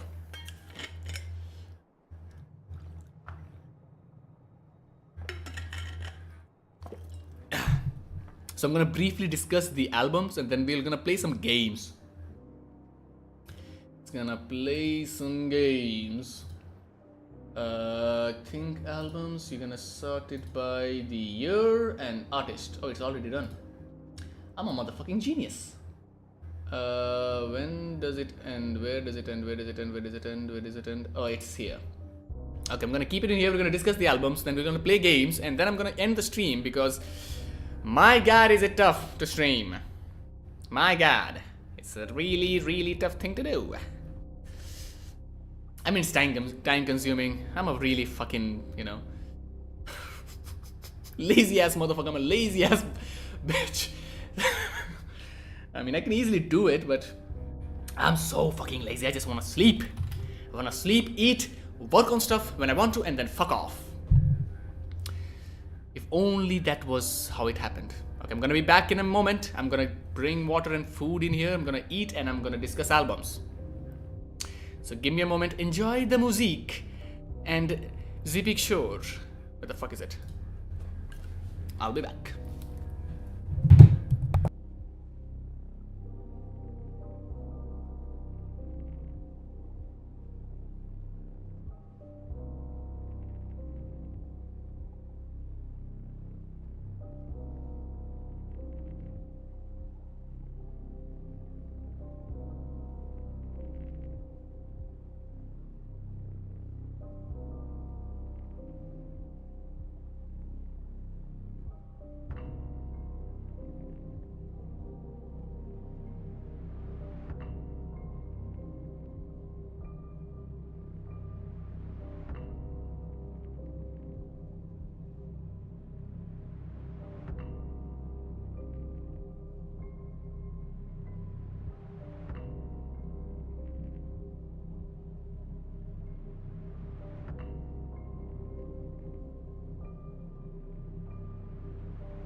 And I'm back. No more that image. YouTube might think I'm a fucking communist. I just like Lenin. He's like a baller as pose. I like that picture. I like that image. Hence I chose it. I don't know a lot about communism. Don't kill me. Okay, so the albums, because I'm not gonna rank the albums because like so many fucking albums. I thought about it like I'm gonna rank. Nope, ain't gonna happen. Too many albums. Too many fucking albums. A lot to choose from. So I'm gonna talk about the ones that were good, that were like on my, what is it called? Shuffle, repeat is the word I'm thinking of. First is Yeat. Yeat made good album. I didn't enjoy Yeat. The like entire like allure, the entire attraction point of Yeat before this, but this was a good album. 2093, like amazing album, great songs. If you're being for real, amazing fucking song. And then there's Key Teams. I don't know which song whether. I think it was Team CEO. I don't know. I don't remember. Oh, Tell Me. I think it was Tell Me. Tell Me is another good song. The beginning of it is good. I really like it. And there's Vince Staples had a good album. Little Homies. Little Homies is my favorite one from this one. I really like it. Little Homies. It's really good. I know Vince Staples has this humor to it, which is really good. Then it's like Tyler, come on, Chromacopia. Visually, I like the aesthetic of it. Good songs, good album, catchy. Again, it's Tyler. He's gonna make amazing stuff as usual. Snow Strippers. I don't think this album cover is gonna do anything in the bad in YouTube. Let's hope so. But Snow Strippers, good fucking mixtape. Not long, but fun, bombastic. 19 minutes. You're gonna want like more of it.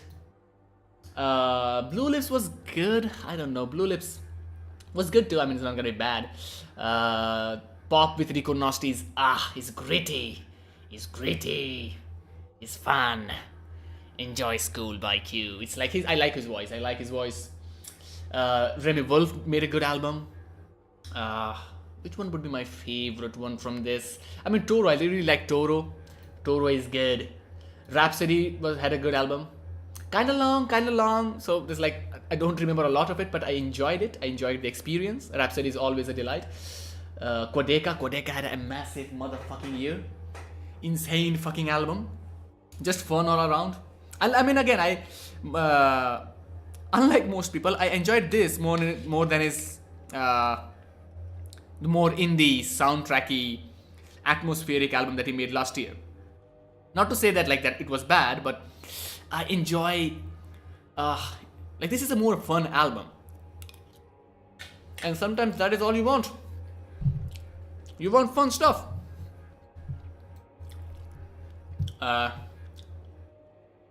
Knee Archives, I like this one. This one too. I'm really bad with names, but I like this album. I remembered liking it. It was a different sound for me, but I liked it. Navy Blue, again, classic Navy Blues sound. Same goes for Mavi, classic alternative hip hop. The sound of it, I'm just like, I enjoy the sound of it. It doesn't fucking matter what they are saying, what the album is about. I like the sound of it. The same goes for the Mike and Tony Seltzer.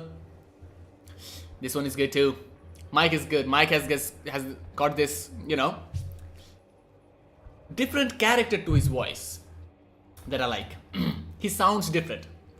Moor Mother, not an album for everyone, I'll say. It's more spoken word, more heavy. Themes are, as you can see, God Save the Queen. What the fuck do you think this is about, huh? Read the title and like figure out for yourself why I like this. So it's fun. And it got like a feature from which one was it? Oh, it's not this album. Sorry, my bad. It's a different album. Magdalena Bay, great fucking album, fun album, amazing fucking stuff. I listened it quite late, like quite after its release, but my god, was it amazing. Lupe, come on, Lupe. He's the guy. Lupe is the guy. Lupe is the fucker. This was good. This was good too. Kali Uchis, I don't know. I'm a huge Kali Uchis fan, but I don't know. This one was a bit weak than a previous work. And this really hurts me to say that because I really like Kali Uchis' work. And how can I forget the motherfucker? The one motherfucker who dominated this fucking year without releasing a lot of songs. Amazing fucking album. Backed Out Murals. Oh, Luther, my god. Man at Garden. Reincarnated. TV Off. Heart Part 6. Glory. My fucking god. This album is amazing. It's fun.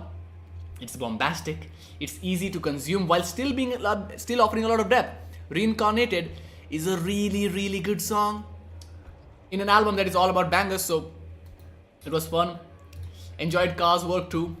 I mean, if you want to assess my identity, my personality, the sort of character, the sort of belief, sort of ideology that I have, Car would be a really good place.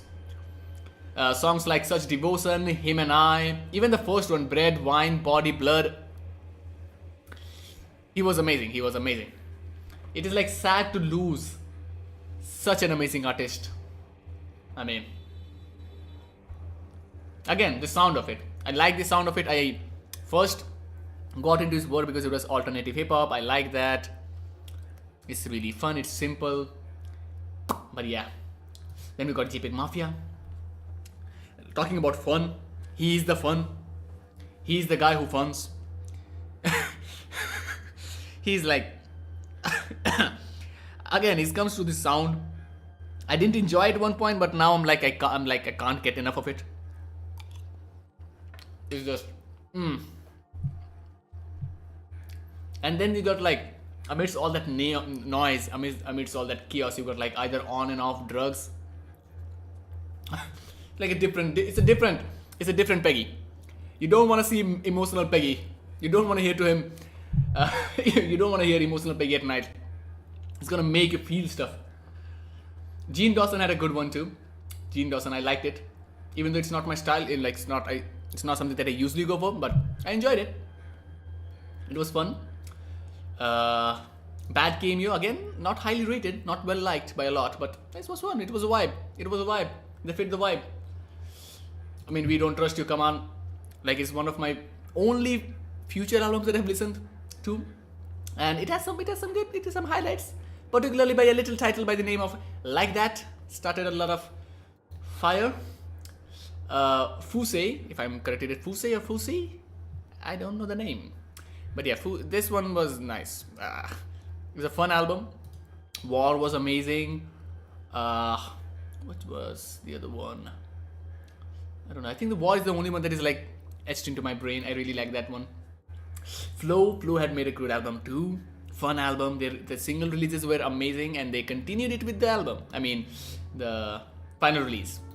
It has got some bops. Waiting for the FK one. Elucid, again, classic Elucid. You know, Arm & Hammer, one half of Arm & Hammer. It's like, you know, you get what you like expect from someone like, you know, Elucid. You know, Billy Woods, Elucid. I think they represent one of the better side of, underground hip hop. Even though I'm pretty sure they hate that term.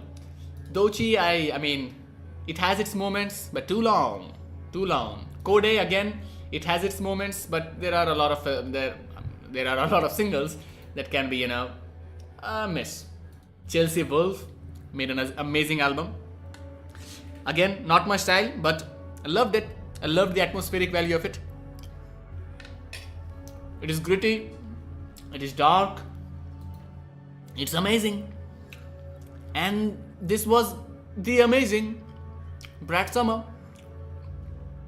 Charlie XCX making it like big, you know. She had hits previously, but this was like massive. Like unheard level of success. So that was lovely to witness. Then Billy made a good album too. I like the Billy's album. There's some good songs. Birds of Feather, Chihiro, Lovely, lovely. It's a lovely song. It's a lovely album. Same goes for Beyonce. A bit long. Again, not my style, but it has some highlights. It has some highlights. Arooj Aftab. My God, such a voice, such a soothiness to it. And this is what I was finding. I think we've got Moor Mother in here with Bolona. Again, I think it's a really easy to listen to album, more soundtracky, more just instrumental sort of stuff. Not, I think it's long, 48 minutes, but it is something that you can keep in the background and let that be. And next is Alice Long You Go. Now they have made some of the most fun songs, similar to like Snow Strippers, the same category of being like fun songs. Their work is kind of good. Like Detect Message Received and Yapper, Clingy, Birds Without Net. My God, I'm a yapper. I'm a yapper for yapper. Come on, I'm addicted to that shit. My God, it's so good. It's so good. Same goes for Message Received too. I don't know how to rank these albums, but I don't know. I'm not good at ranking albums or like to rank albums at this point. It feels odd. This feels, a bit wrong. But yeah, those were the albums that I liked. I wanted to talk about. Oh yeah, I forgot about the Denzel Curry album. It was good too. It was fun album. He was trying to dumb it down and it was fun. What else? I don't think there is anything else that I want to talk about. 21 Savage album was kind of decent too, but nothing to be crazy about. Yeah. And now, wait a second. Let me give me a moment.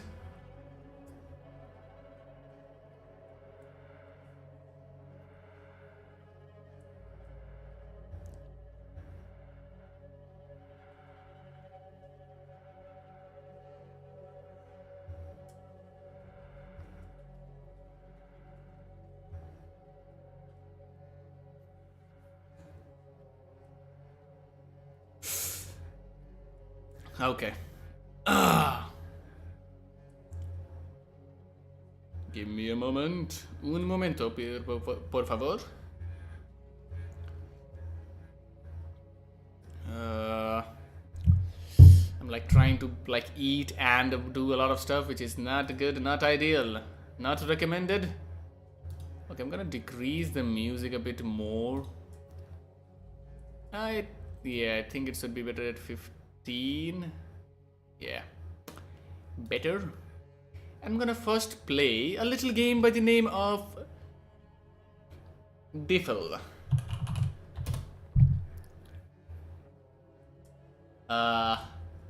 It is a game where you have to think. Oh, it's gonna have to turn out light mode. I'm just gonna say bright mode, because this is how the game works. So I've got to think a word, and then we gotta figure it out how to do it.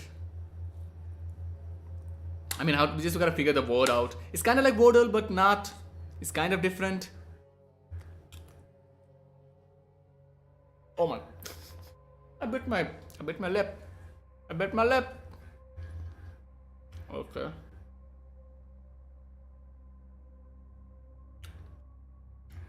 Not ideal.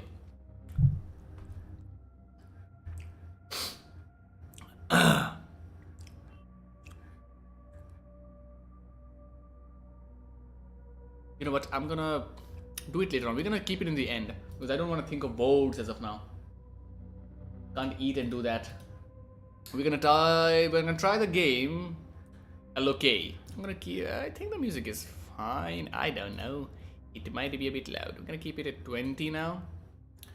It's gonna be really, really quiet. I'm gonna start with Lok. L-O-K. We're gonna start the game. It's an interesting game. Interesting little game. I think this is. Let's do okay. Diffle first then. I was waiting for somebody to do it because I am not the fucking. Okay, I gotta close the game. Give me a minute. Close game, please. Por favor. The reason I want to do it later on because I can't look at light mode for a long time. It's like fucks with my brain. We gotta think of board. Big board, lots of vowels. Now I'm gonna, I don't know. Let me increase the music then if you're in this window. Let's keep it at that. I mean, there are other games, but this one is easy and I don't want to be caught in the loop of other games because that's so fucking mentally consuming. And I'm already fucking tired.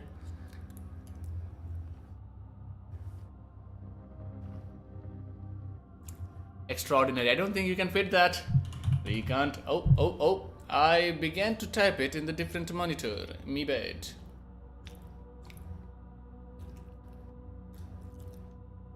Give me a minute. I don't think we can fit extraordinary. Nope. Nope. We can't do that. I think we should go for words that are like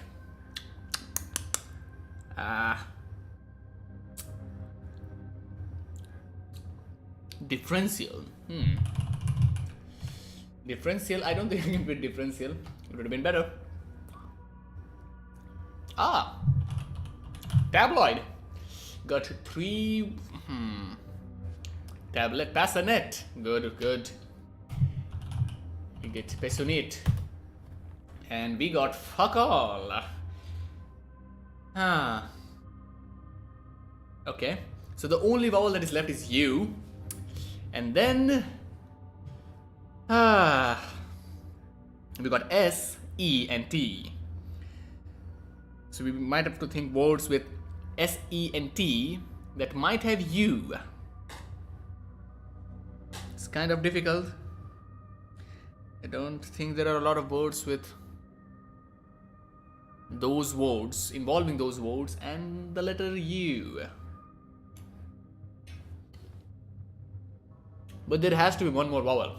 Otherwise, it would not be a word. Because generally they're quite long. At least 5 or 6 letters long, so they have to be big. I mean, they have to be long, not big.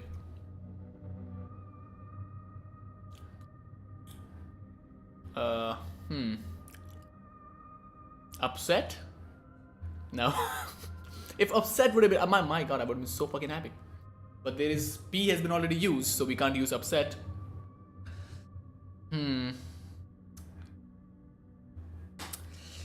Upset.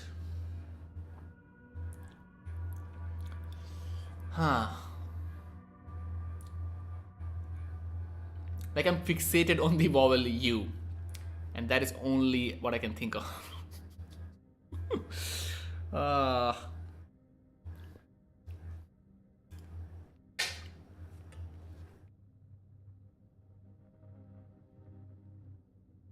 Tussle can be another word. I don't know if it's a word, but it looks. E should be between S and T. Set. Settle. It could be settle. It could be settle. It could be settle. Shit. It is not settle, and E is not between S and T, so we are bunkered. And we only used L. I genuinely thought it was going to be settle. Like, gotta be settle. Now I'm thinking of tussle. This might be it. I don't want to do this because we've already like used a really long word and it didn't do any good to us. So that is not good. That is not good for the stats, which is again not like that important. EST. EST. That is a good point. That is a really good point. Okay, there is a word that I can think of. I'm just gonna do it. I'm not gonna do it, but let's let it breathe. Because crest can be one because we have not used R and we have not used C and we've got every single word in there. I mean, apart from tussle, this is the only one that I can think of.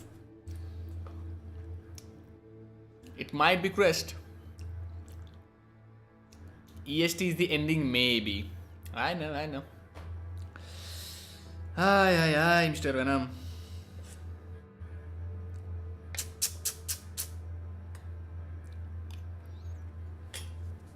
I mean, we can try it.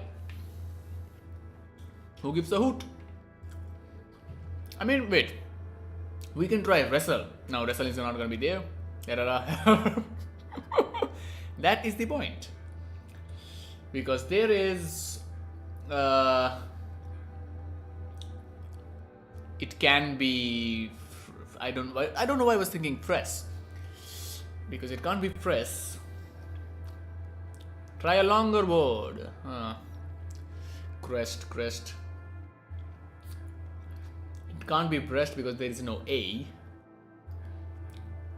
It can't be...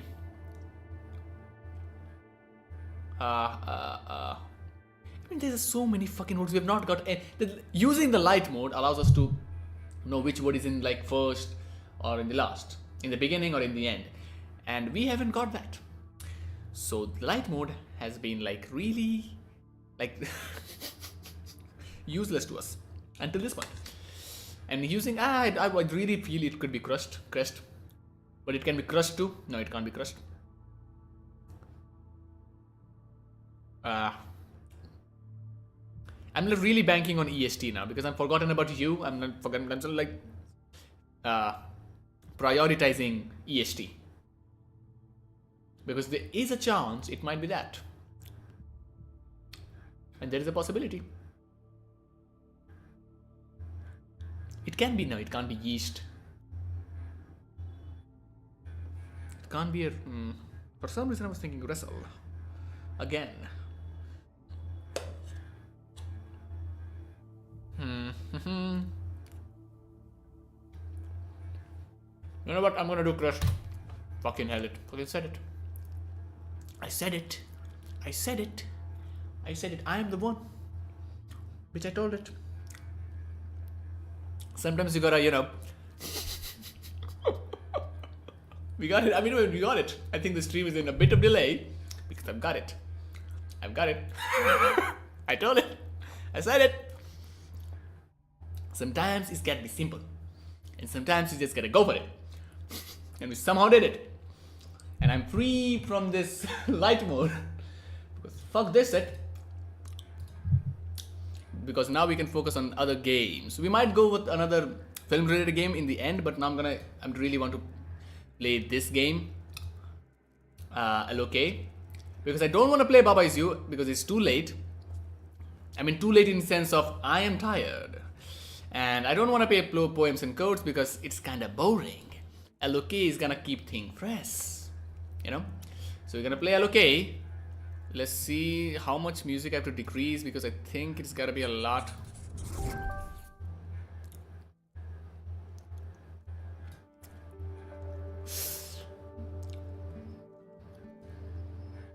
And I'm gonna pause this one. And let's see. Yeah, I think this is good enough.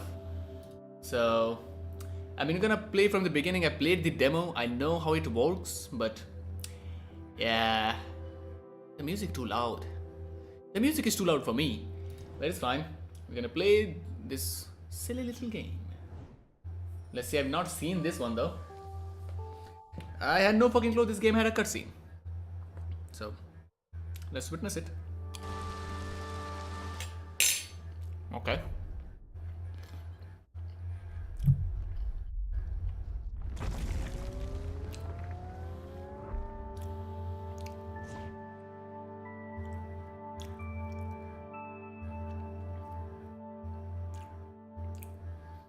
Lok are a fresh new kind of living beings that spawned in the middle of a vast, incomprehensible world. Help them understand their surroundings and guide them towards expansion of their civilization. Again, I had no fucking clue it had lore.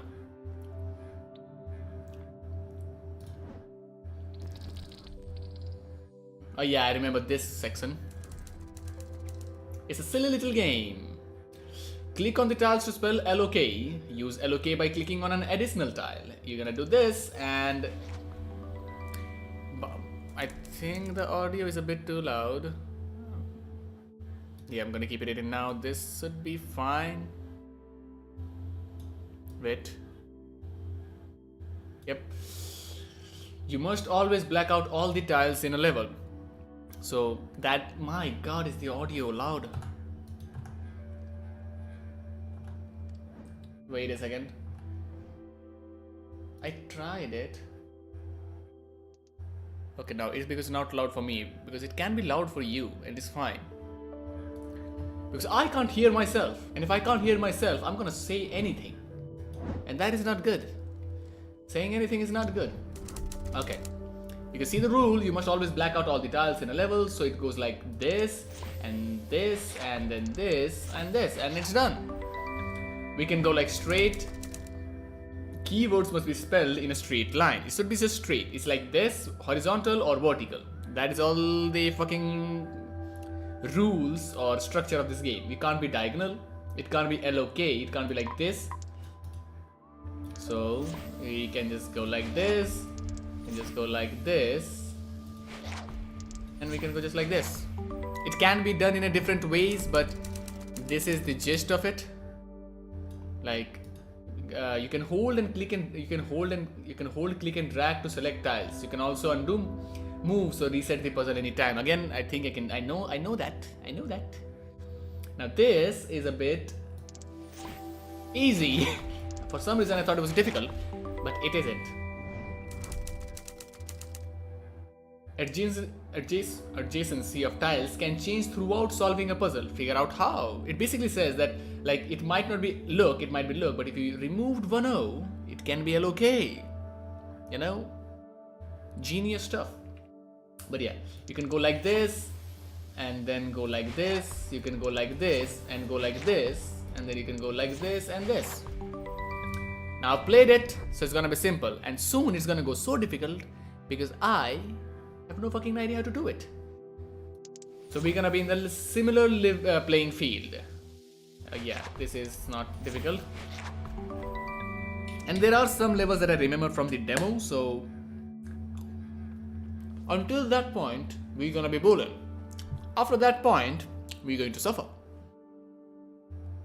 So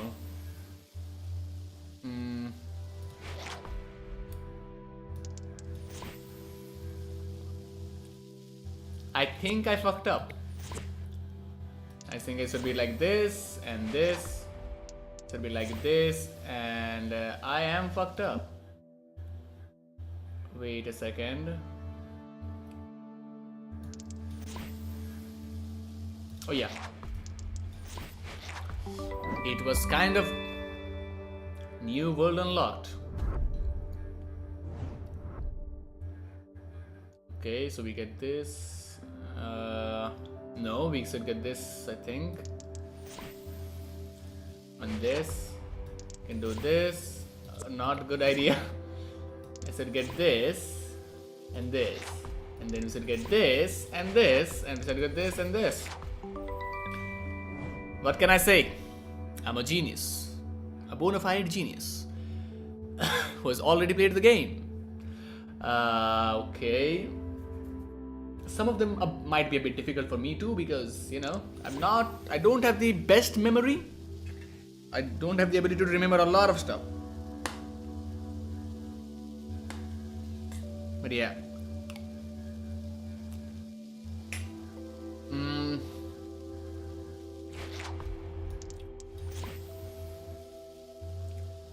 Oh, okay.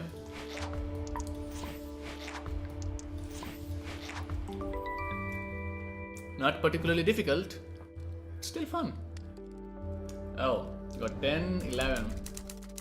Star puzzles are advanced puzzles. You can save them for later. These motherfuckers are doubting my fucking skills. They think I'm a dumbass. Now, you'll witness that in a couple of seconds. It's not a video, so I can't cut it, but you will know that I will not be able to solve it because I already know. Because these motherfuckers said it's advanced puzzles. It's gonna be difficult. And I'm not good with difficult. Okay, there's a lot of stuff. So these ones are really the ones that we should look for because they are fucking like worthless. We go like this and do this and we do like that and we do this. Oh, wait a second, we can do that. Oh, this was not hard. This was not tough. They lied. The motherfuckers lied. They think I'm a moron. Okay. So this one is the, like, no bueno. No. If I do that, we lose that. We should go that and then. Oh no, that is not moron. That is not moron. Now I can use one more. Dude, this is good. This is interesting. Now, I'm liking it. Oh, I done it. I just went ahead and did it. I did it. I'm the G. What? Damn, like this, like too many things at once. Once, I mean. It's not good. It's not good. What the fuck do they think I am? I am barely fucking able to like manage. Okay.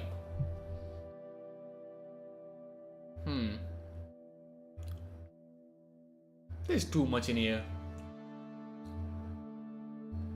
The significant issue, the most no words. That's what I'm saying. Like, too tough. Too tough. Too fucking tough. Like, what? Like, you can't. Nobody can be like, oh, you know what? This is easy. We can do that. Like, I'm gonna start from here and then let's see where it goes. Because like this feels like we get that and then we get this and we get, because this is not gonna be useful. This is not gonna be useful. This is not going to be useful, I guess. And allocate and allocate. We can get okay. We can get this. For some reason I did that. I don't know why. No. We do this and we did it. It was tough. It was overwhelming. The fuck was that? We did it. They got fire. These motherfuckers got fire. And now this is where it gets difficult because they're gonna introduce new words and it becomes a bit complicated. Learner, oh my fucking god, I forgot this one. This is why I was struggling I forgot about TLAK. Fucking hell. I think there's like one more like NA or AN or something like that, and that is like the another. I forgot this one. These are too big to remember. It makes you black out two adjacent tiles. Okay. So you can do this and this, and do this and this and this. Yeah, I forgot this one. You can check hints and the direction by clicking the top right corner icons. You can no motherfucking way. Oh, dictionary. This is good. That is good. I like that. For future reference. Okay, now TLAK.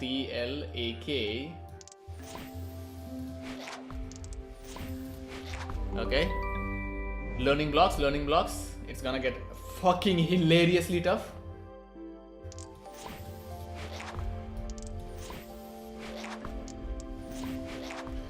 We are fucking running away with this one.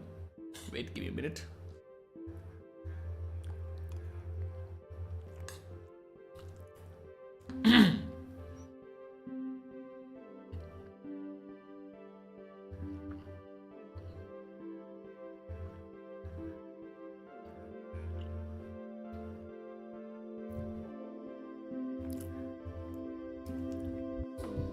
Okay.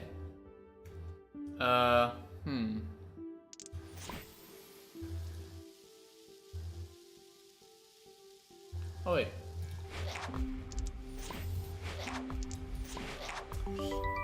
I was a bit surprised for a moment, but it was, the usual stuff.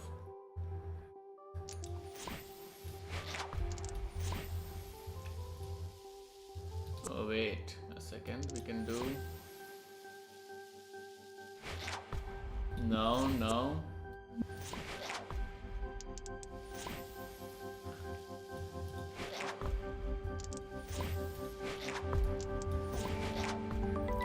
For some reason, I'm really good at it while streaming.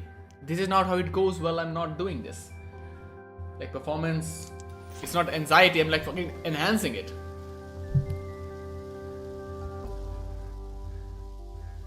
Decrease the sound a bit. Okay. I don't know why I did that. TLAK. Wait a second, I can do this. Okay. Huh. I'm pretty sure we might have to do some LOK. No, we can't do LOK. Okay, this one is a bit difficult.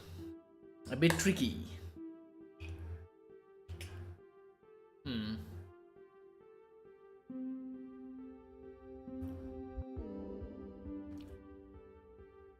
I don't think I have to do a...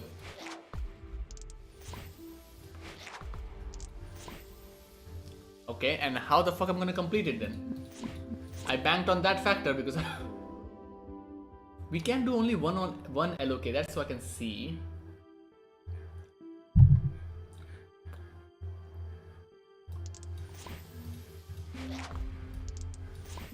No. Wait a second, how the fuck are this? Nah. Okay. I am struggling. I am officially struggling. I'm pretty sure I remember doing this, but I don't remember how I got it.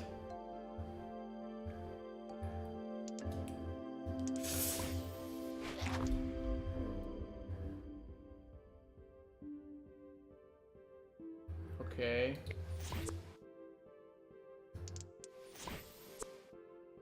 I fucking don't remember it. Oh no. Nope, I have forgotten it. I have no clue how this was achieved.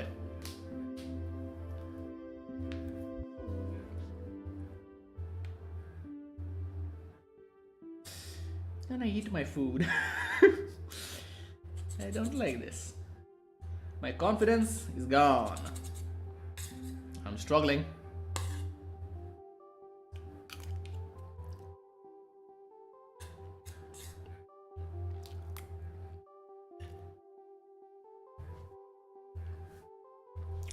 I have no clue how to achieve this. Wait a second.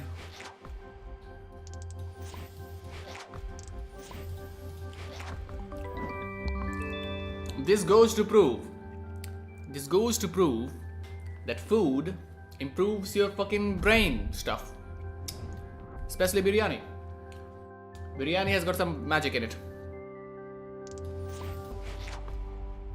Nah. Wait a second, we can do a lot of fucking... Let's go with this.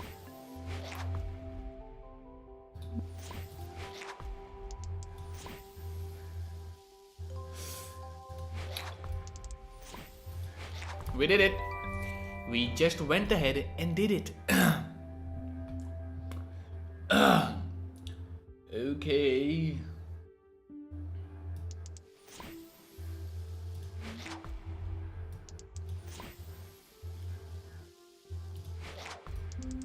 No. Oh no.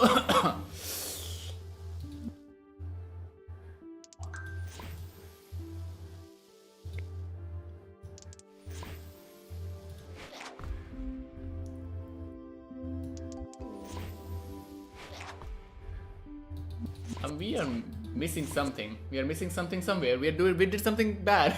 Not good, not clever. I think we have to do it in a different way.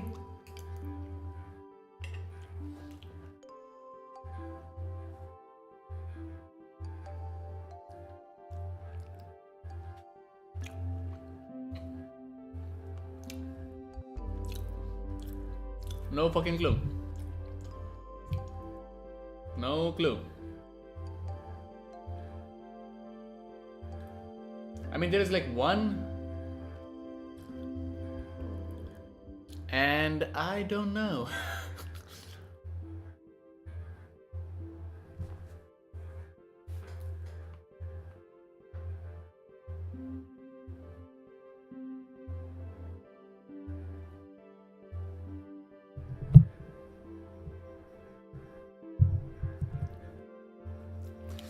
I was positioning my mic. So pardon all that noise. My mic is speaking noise, but I don't know where.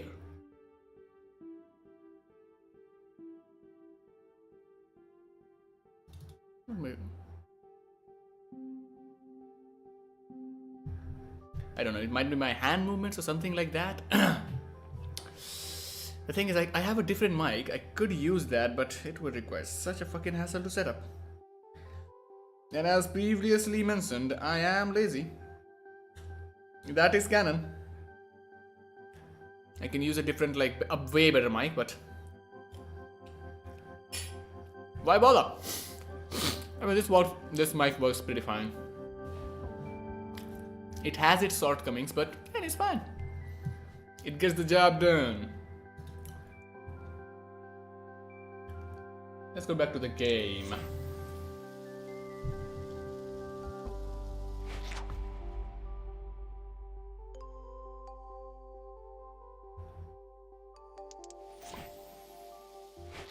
Yeah, this is the way. My fucking god. I'm a moron. I'm a bona fide moron. It was easy. It was I who was dumb. Too many fucking stuff. LOK, LOK. Oh, I remember this one too. It's gonna be difficult. Gonna be a tricky one. Yeah, this is useless because it's L and K like right at this, and you can do that, but I don't think this is a good idea. T, there's only one T, so this has to be used. But where? Okay, now this is what I like. Yeah, this is what I think. Yeah, we need to get rid of this because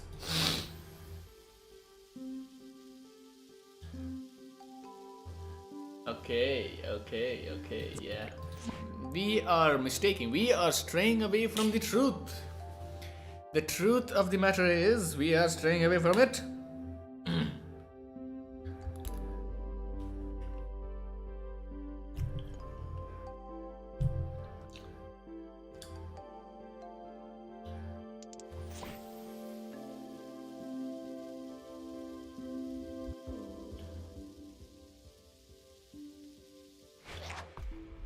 Trust the process, man. Okay, now I've got like everything. I can just do like LOK, but blood, come on. I like did it in like less moves. Like 1-2 to spare, okay? Ah.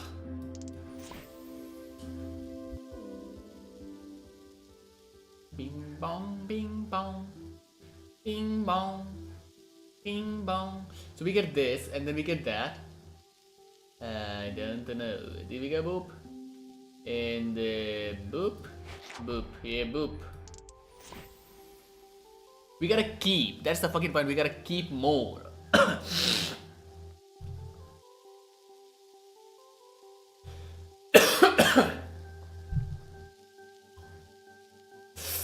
My God, we get. Look at that.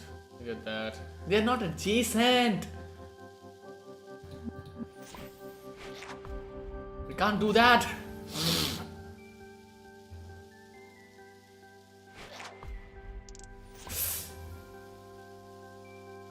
My fucking god, I'm gonna kill somebody.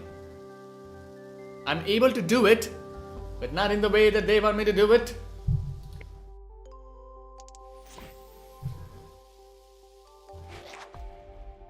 Ay, ay, ay.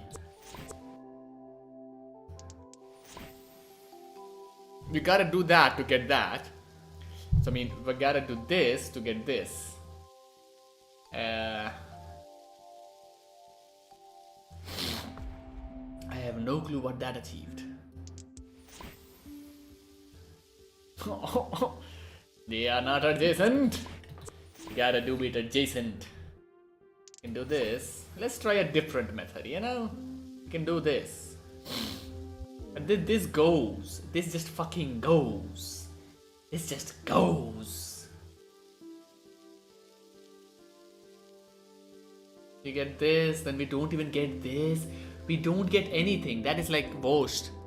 That is worse in like any fucking imaginable way. We do this. Then we do this, and then we do that. I don't know.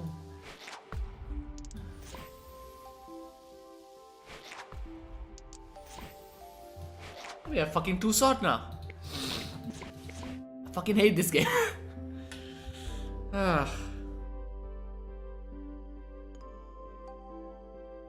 This is not good.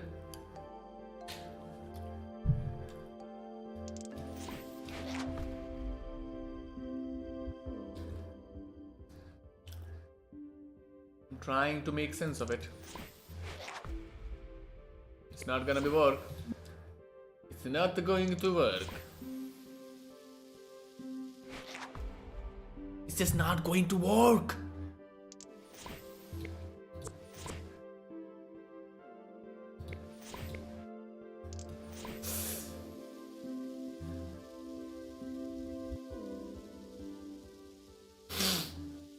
I don't know, just get this.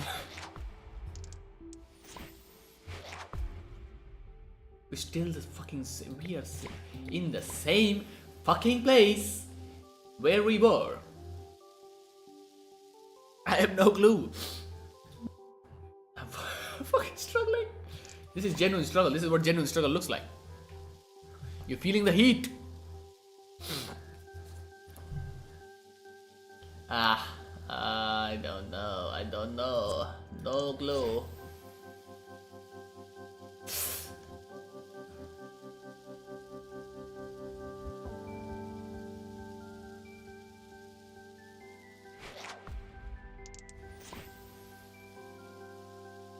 My god, I'm gonna kill somebody. Can I kill somebody?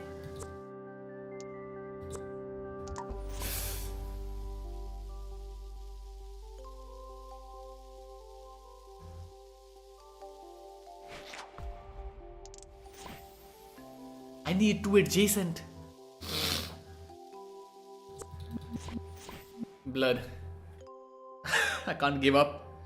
I can't give up in the second stage. That is embarrassing. This can't be the comeback. The comeback stream can't feature me struggling in the game that I said I proclaimed, I knew about, and played in the past. All that bravado, gone. Fucking gone. Down the drain.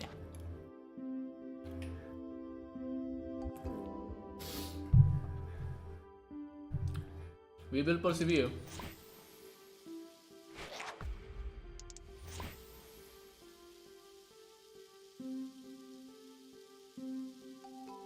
It is not possible.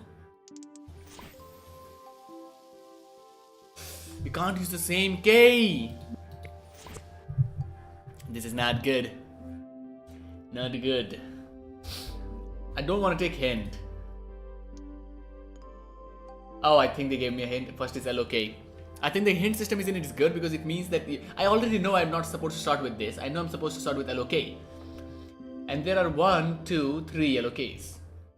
Now the thing is, if I do this, this goes. Let's just try with this. And that achieved fuck all.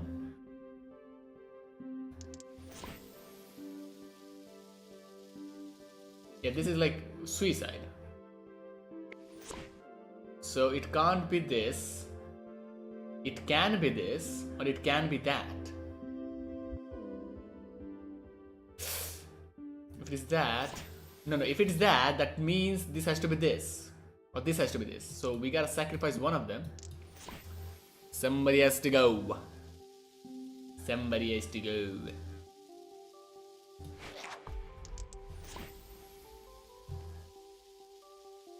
I don't fucking know. I thought I figured it out, and then I realized I didn't. What I thought was, if I can do this, we win that, and then we do this, and then we are fucked. We are cooked.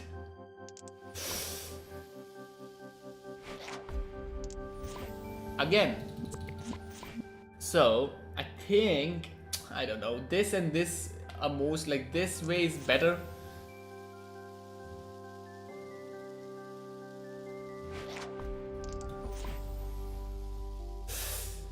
I don't know, this is the one that is not good. And this is where like we're sacrificing one for the other. It's like we are not winning. We are not winning. We are in this fucking downfall.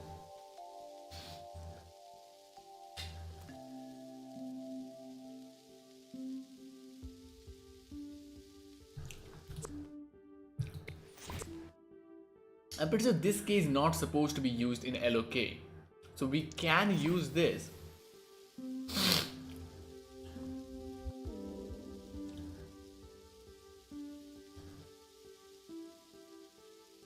It all makes sense to use it in here. I don't know what.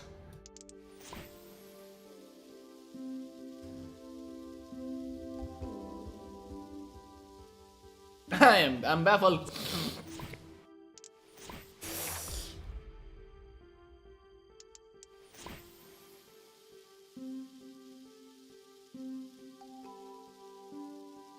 There's no way we can complete this. We are fucking it up. I'm fucking it up. There's like LOK, LOK, and LOK. There's like no more LOKs. Those are the only LOKs I've got.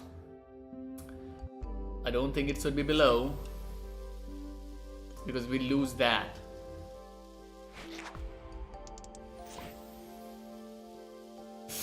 Yeah, we cannot use this. We cannot, we just can't, because this needs to be from here. So this needs to be from here. So this, and this one needs to be one. So we remove this, we get that. We get this, and we get fucked. The moment we do this, we are fucked, but we can do this. And we can do this, but the moment we do that, we are fucked. Oh no. We are not bullying. Bullying period has been like, we are bullying cooldown. Bullying cooldown. I'm gonna eat more. I'm gonna eat. Oh, oh no, not good. Not good. I was thinking of like playing more games, but I'm like, this motherfucker is gonna drain me. Let's see. Oh my god.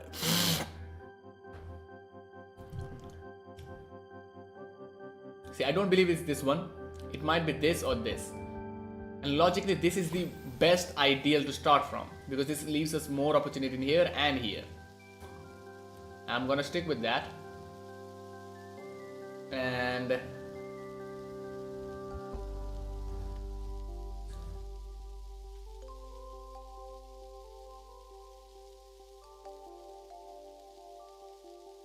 unless we're not even supposed, I'm pretty sure we are supposed to do it.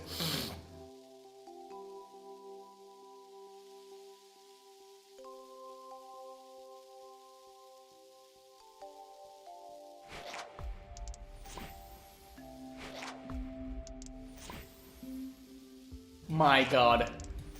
I did it. I did it. I fucking did it. I forgot. Oh my god, my brain just clicked like, yeah, I'm not supposed to use that in the way that it's meant to be. Sometimes you just gotta fuck it up and find out.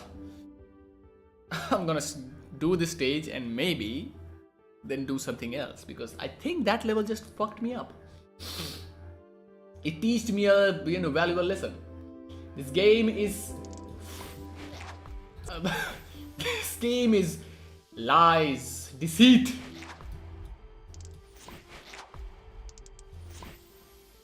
Uh, I don't know. I don't know that. I have no clue. We might get a T. Okay, okay. I think I fucked up. Let me look. I think this is the only one that is LOK. Oh no, this is LOK too. Wait. Aha. Multiple ways to achieve the same goal, I see. This one is stupid. TL. Or it can be LOK too. This is like not good. I don't know which two to get. I don't know which two to get. The fuck am I doing? Okay, let's do the deduction shit. This gives us LOK, this gives us LOK. And if we do this, then we don't get TLOK. LOK. So I think I should get this. And then get this. I don't think we're able to get that. This might be not good. Bad idea maybe? Bad idea, yes. Because we do this, we just get that. We're still loop 2 behind. I just said loop. My brain is gone. If we go TLAK, so we just need 2 O's. How do we do that? And how do we do that? Was that even supposed to be a great idea? I don't know what the fuck was we doing. Yeah, I did this and I did that and then we get a LOK, right? Oh, so I can't take that. I can't take that. Doing this in here kind of seems the obvious move. Right?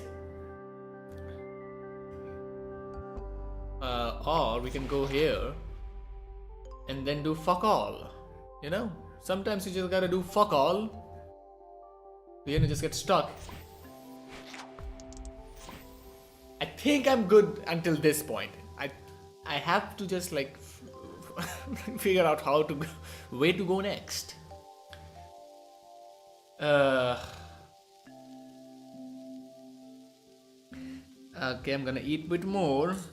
Get knowledge from food. I don't know. We do this, we get that too. But if we do this, we lose TLAK, which we can't lose. So, I don't know. I genuinely don't know. Okay, we can do this. Do this. Okay. Na na na na na na na na na.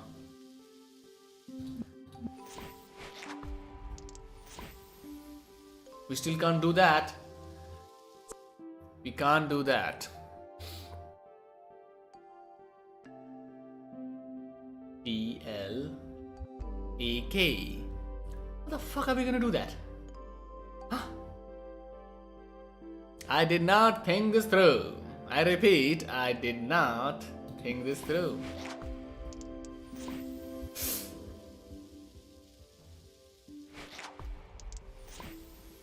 This is just a suicide mission. There is no way you can't do. I need a TLAK. I confirm. I am pretty sure I need a TLAK. But I don't know how to do it. I don't think this is the way. Oh wait, this is the way, I think, right? No, this is the way. I'm like now dead sure this has to be the thing. But I just don't know where to go from there.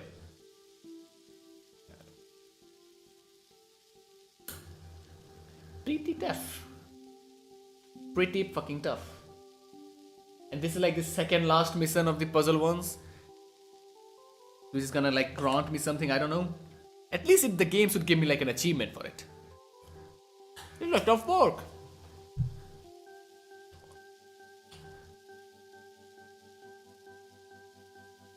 We get this, we get that. I don't know.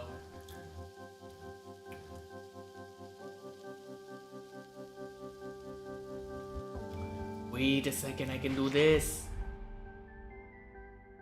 Never thought of it.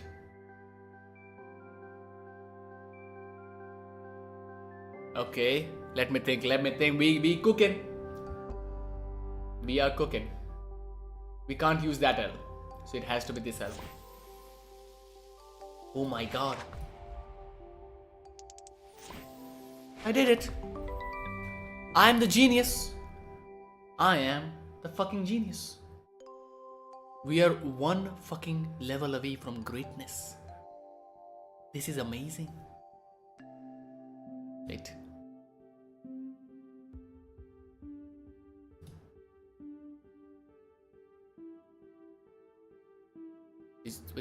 What, huh? Okay.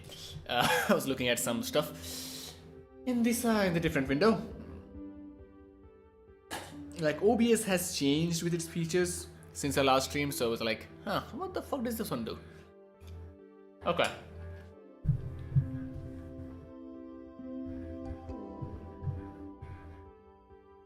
Too many fucking boards. This many boards, confusing stuff.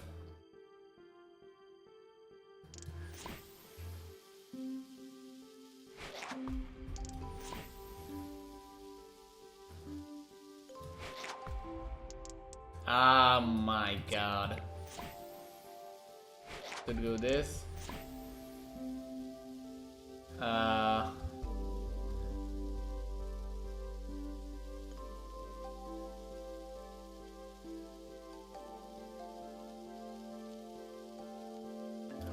think I might have fucked up. Because wherever I look, I see failure.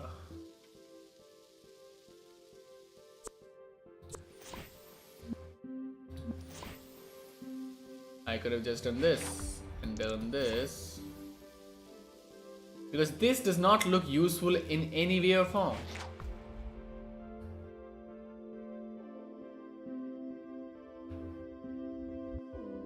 And now I don't have any yellow case, so I'm fucked.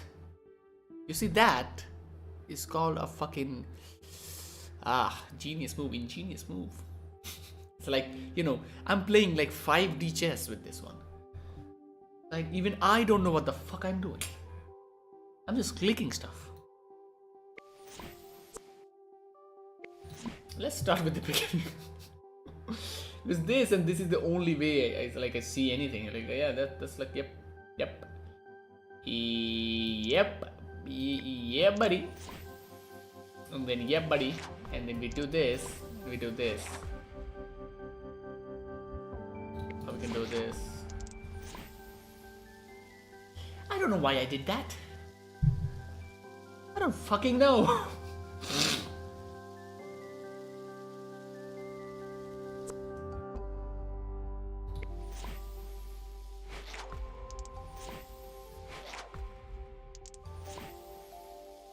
Still don't know how I'm gonna do this.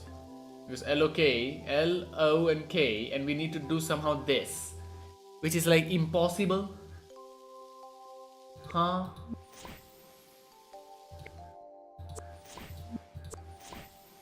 So everything was like, no.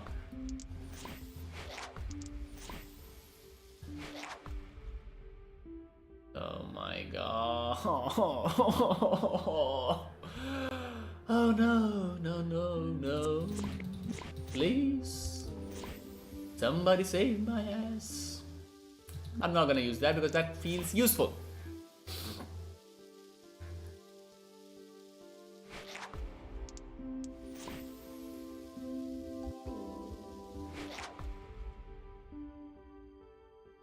I don't know. I don't know why I did that. I still have no clue.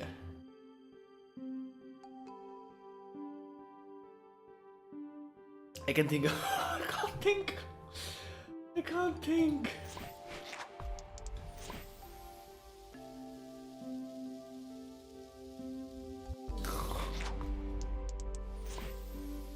And this is where I fuck up.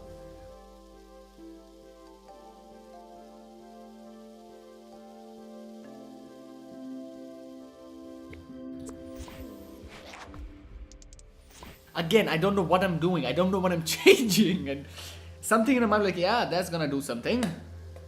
It's gonna do fuck all. And as all you can witness, that did a lot.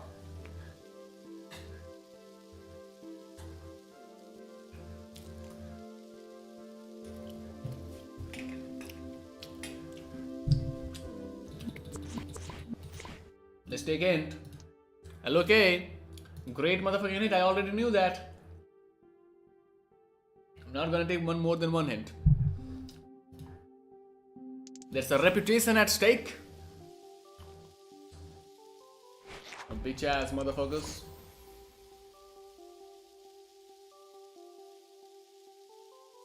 I don't know, but like this is like fucking useless. The fuck I'm gonna do with this? Where am I gonna go? Who I'm gonna look at?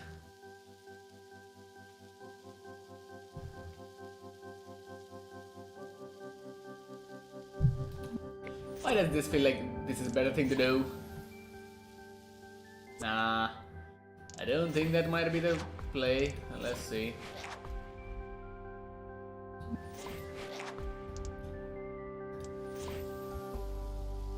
And we are nowhere.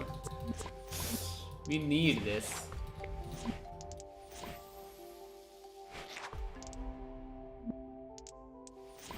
I don't know what to do with it. I genuinely don't know.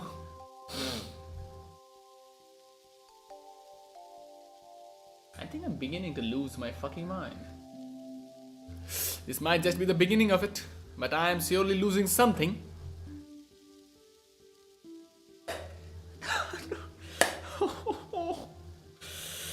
I don't know what to do. I don't know what to do. You know what? Fuck it. We're gonna take another hint. Okay, I knew it. I knew that too. I knew that. And there's like only one that I can do. And to do that, I need this. In here. Or in here. And wherever I do it, it does not fucking matter.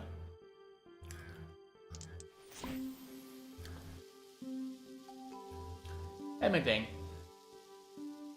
LAK, we did that there. I'm gonna go there.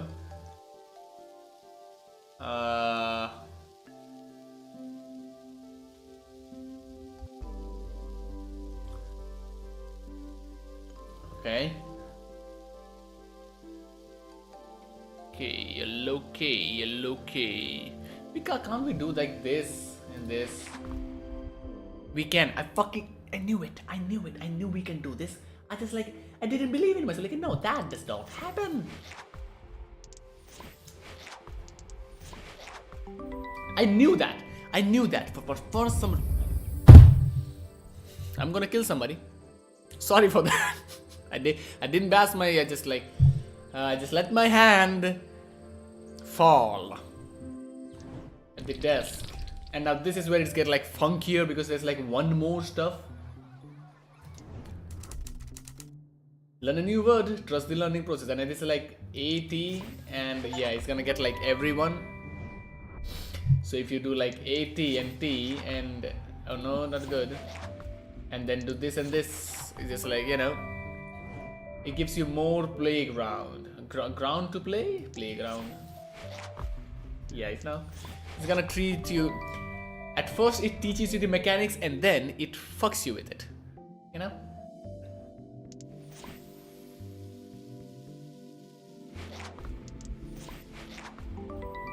Yeah, and it's gonna now blend all the previous ones and then gonna, you know, like, you know what, you can't do this. You're like, okay, this is gonna be easy. No, it's not. It's fucking torture. I don't know. I don't know. TLA, it can't be TLA, it can't be LOK. So, just like one thing, we're gonna just do it with this. No fucking clue how I'm gonna do that. Oh. We did it. I don't think it was supposed to be tough. But leave it to me to make it difficult, as they say it in French.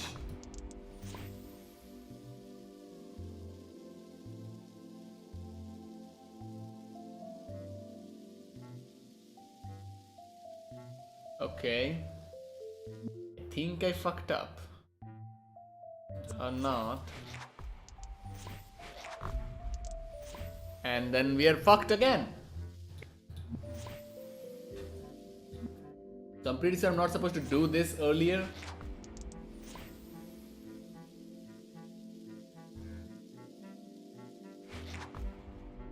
Huh? What? I'm gonna lose my mind, blood. See? This is what I'm talking about. This game loves to play with your heart. Oh, I did it. I don't vividly remember playing these levels or even playing these. I have no clue. I'm just a child in this wild, wild land. Stuck that I don't fucking know where. What the okay.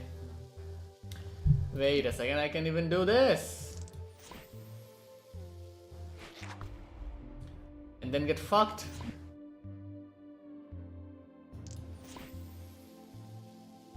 Oh.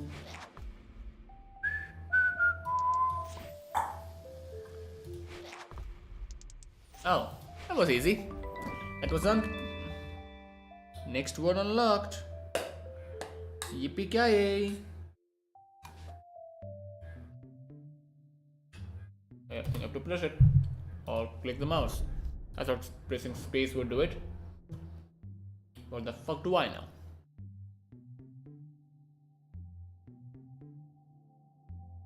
Let's look at the board. How many levels are left? My god, there's like 4 more left. Do you wanna play it? I wanna play it. Do I wanna play it? And what we're gonna play, we'll try. If we don't succeed, we're gonna leave.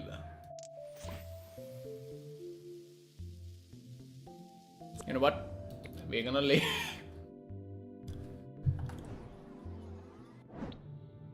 You know, before I do this, I'm gonna find a new music to play. Loop that shit.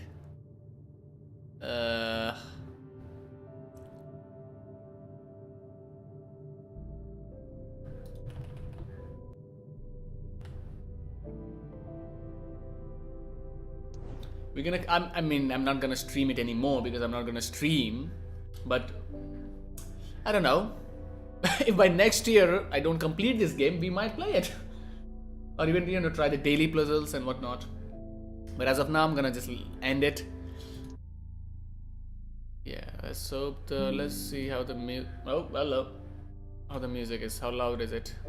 Yeah, I think it's loud enough. I think it's more than loud enough. We got like 3 achievements. Spell the first key, spell the second keyword, third. Okay, we did good. We played almost an hour. That is good enough for this bullshit. I'm not gonna pay Baba Is You. I don't think this is the night for Baba Is You. If you don't know what Baba Is You is, consider yourself blessed for not being aware of the treacherous journey that this game makes you go through. It's a lovely game. It's an interesting game, but my god, is it tough sometimes? Like unbearably. It's like difficult as fuck. Really creative though. I'll give it that. I mean, apart from that, I don't think I have anything. Talking about games, even though I couldn't do anything or say anything about it, but Baldur's Gate, lovely game. Fucking completed it, like in real sense, like I've got every achievement. Had to grind a lot for that. Wonderful game, one of my best of all time. Made by the same developers of Divinity, which is my favorite game of all time. So, it's good. That was the game. That was Elden Ring again. I played it a bit late. Wanted to do co-op with my friend. It was interesting. Again, a bit tough game, a bit buggy at moments. The quests and the overall story is kinda but I mean, not in the lore sense, but in the way it like conveys the story. With the tools it has got available, so. Yeah, but apart from that, good game, good game. What other game have we got? Okay. Poems and Quotes is another one. It's like a kind of like, I don't know, kind of puzzle game, but not in the traditional sense. I don't think I have the, you know, energy to play it as of now. What else? What else? Yeah, I'm getting into Stalker. I've not played it. I'm like getting all the mods done. I mean, done as in done. I mean, search them, download them, and then maybe install them and play them by myself. If it was like earlier, I might have streamed it and whatnot, but I don't think I can commit to something like that. And I want to enjoy the game, just like by myself or maybe with my friends. But yeah, this is a game that I'm like looking forward to because I want to play this and then maybe get into the new Stalker when it gets like all the bugs gets fixed. Because one of the core issues with that game is like the stability and bugs and whatnot, which is like the a norm with most video games. One of the biggest reasons I don't like it, not because they're like buggy and whatnot, but how like the fan base is just like let it allow to be like, okay, yeah, it's buggy, that's how we'll take it. Then it's a fucking Terraria, like the game that I streamed the most, played the most, but I don't know. I think I will allow the developers to actually finish the game, like get the final update, then maybe I'll stream it next year if we get time. Next year, maybe if the game is, has received its so-called final update, we might. Okay, this is too loud.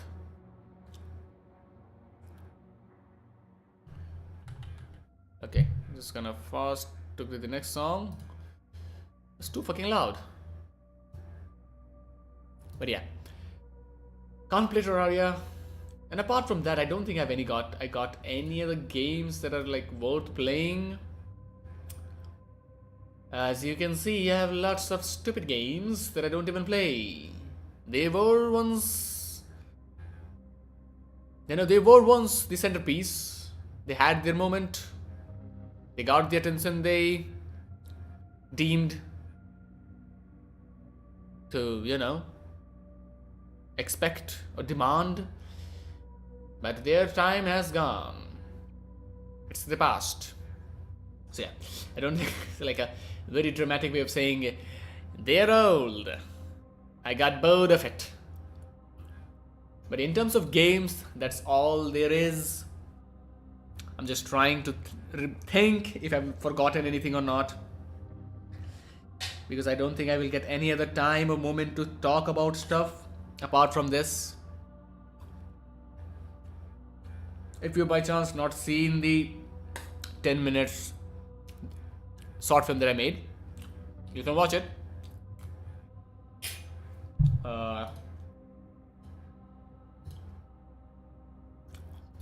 What else? Expect more in the future. I will upload, hopefully, a short film next year. So there's that. And maybe if I get time, we will get the AIMS video that I was talking about. A series of sorts. This is the first one. So if it gets a bit too long, I will divide it or keep certain topics that I think better suited for a different time and allow the thoughts to simmer more. Because that is something that irked me this year was the inability to say anything about a lot of stuff, because a lot happened since I last made my videos. I stopped making videos, and since my last video, it has been almost a year for me, because I think I completed making videos by January, so it's like really close for me for a year with no like direct input of my opinions. And there were a lot happened in the world, in India, in Bengal, in Kolkata. So I don't know. I'll hope that the AIMS series arrives a bit quick, so I can like depart my opinions, feelings, thoughts in a far better fashion. Because I think one of the worst aspects about modern media climate is that We tend to be really quick with every step. We desire being quick. My god, even this is not good. This is a bit better. Like we need to stay stuff like, oh, we gotta be trendy, we gotta stay in the topic, what is happening, like constantly on that, and that is not good if you want to have a really you know, my god, this is loud. I gotta find another one. Wait, I should have found the soundtracks earlier, but I only got one. I'm using this channel only. I can use a different channel, but I can't hear myself. Fucking hell.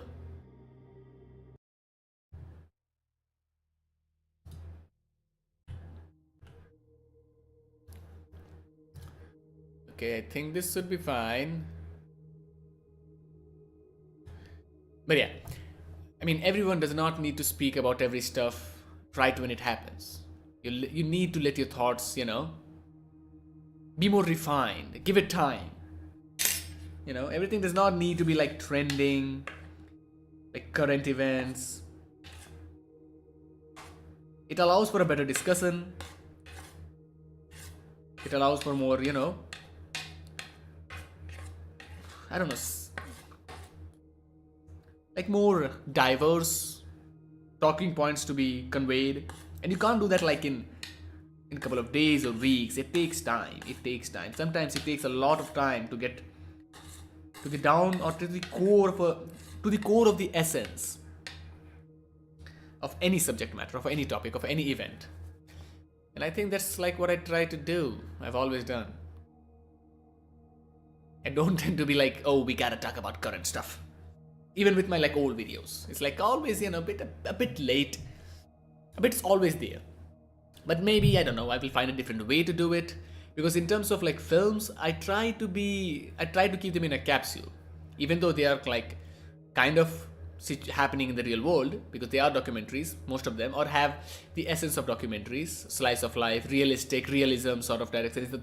Those are the stuff that I really like, which you can easily judge from the sort of videos that I made in the latter half of the videos that I made. But yeah. Wait a second. Okay. Wait. Yep. But yeah. That is the focus that is going to be prioritized. What else can I do? What else I have to say? Yeah, again, I can't do that with my films like in a direct fashion, or can't do it as of now because I'm still in the learning phase of it. I'm still working on it, and it can't be like, you know, just like, oh, preachy, because I don't like that part of films too. I can't be preachy with it, and that is a very huge problem with films with social messages. They tend to be preachy, and nobody likes to be preached about. You can do it in a video essay because that's what they have came for, but films is a different. You gotta convey in a indirect fashion. So it takes time to learn that, and I'm only in the beginning process. I'm still learning. I've watched from the best. I'm learning from the best by watching their film and trying to like understand their methods and whatnot. You know, boring stuff. I don't know what else I can do. We can play one more little game. Wait, give me a moment.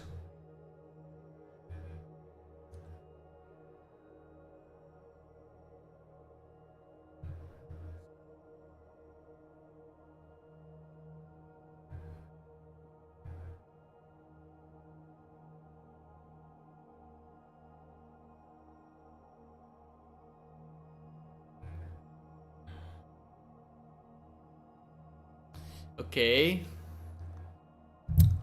I might try this for a bit, but I also want to eat. So I'm gonna give it a moment. I'm gonna eat. Let me just give a couple of moments. I'm gonna finish my dinner, and then I'm gonna wash my hands, and then I'm gonna get back to the video. I mean, game. Okay.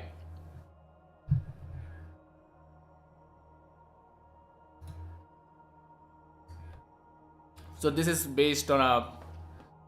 They try to give you like frames from a film, and you gotta judge it. So Anupam is here, so I got like at least one guy who knows about films. SWAT. It might be, I don't know. They don't got SWAT, so they're fucked.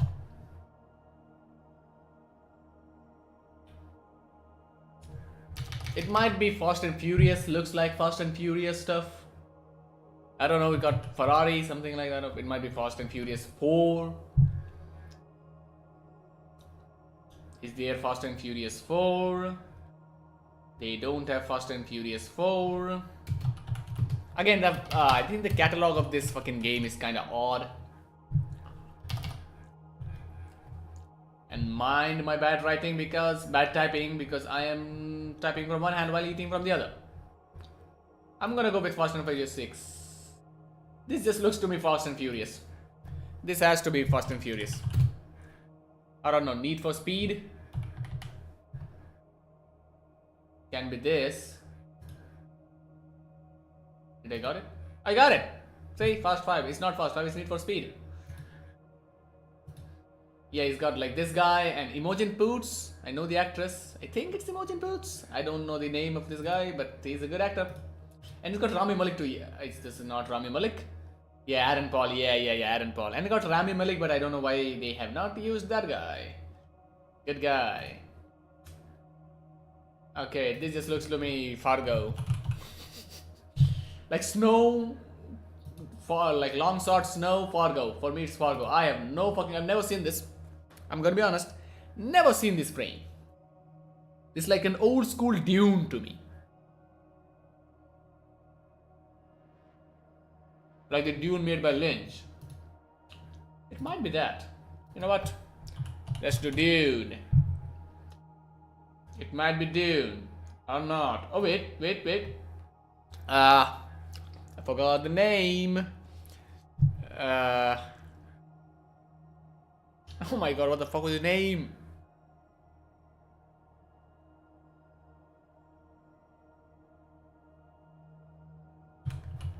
Brokeback Mountain, right? Yep. It has to be Brokeback Mountain. Or not. I don't know who that is.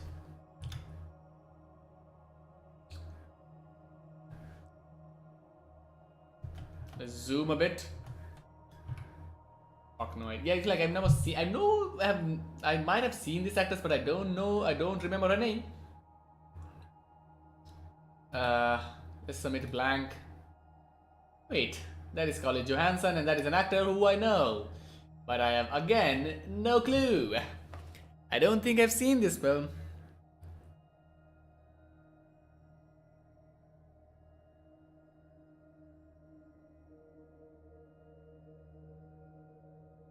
I don't think we can guess it. It's a bit difficult for us. No clue. The horse whisperer. Never. I would have never gotten it. That is one of the Disney films. Let's put Lion King. Looks like a jungle. Must be Lion King. Or not, or Jungle Book.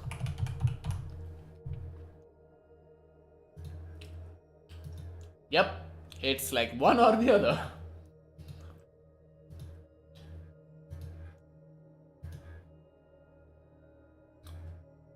I mean, it kind of looks like Indian Homes. I don't know. The Jungle Book is an odd ass fucking story. Lots of animated film. Cinderella? I don't know. Definitely no fucking way. Cinderella. It's Rain. I know. I genuinely am not. I have no fucking clue. Okay.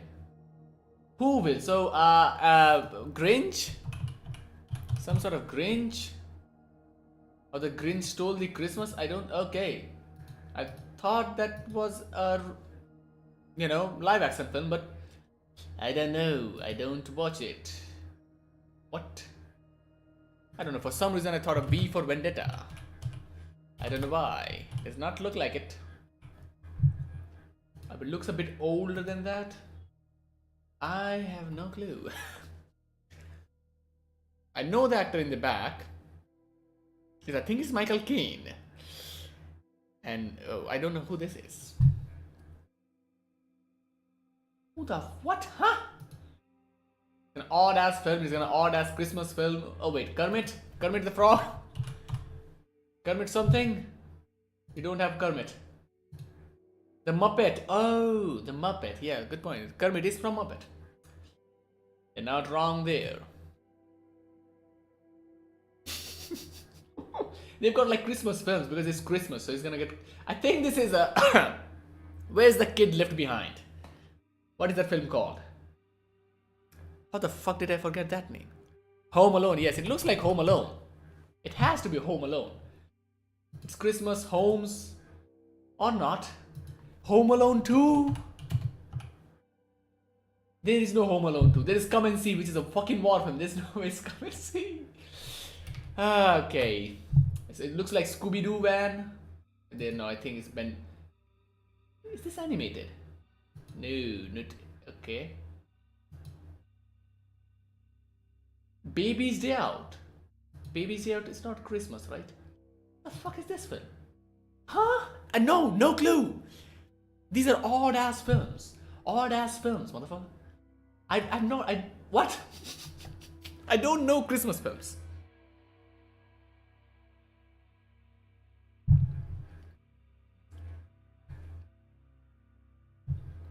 These are like a fucking foreign films for me. I like can't judge from this frame. Wait a second. The Red Umbrella. That can't be quite common. That looks kind of rare. Devil's Wear Prada? I don't know.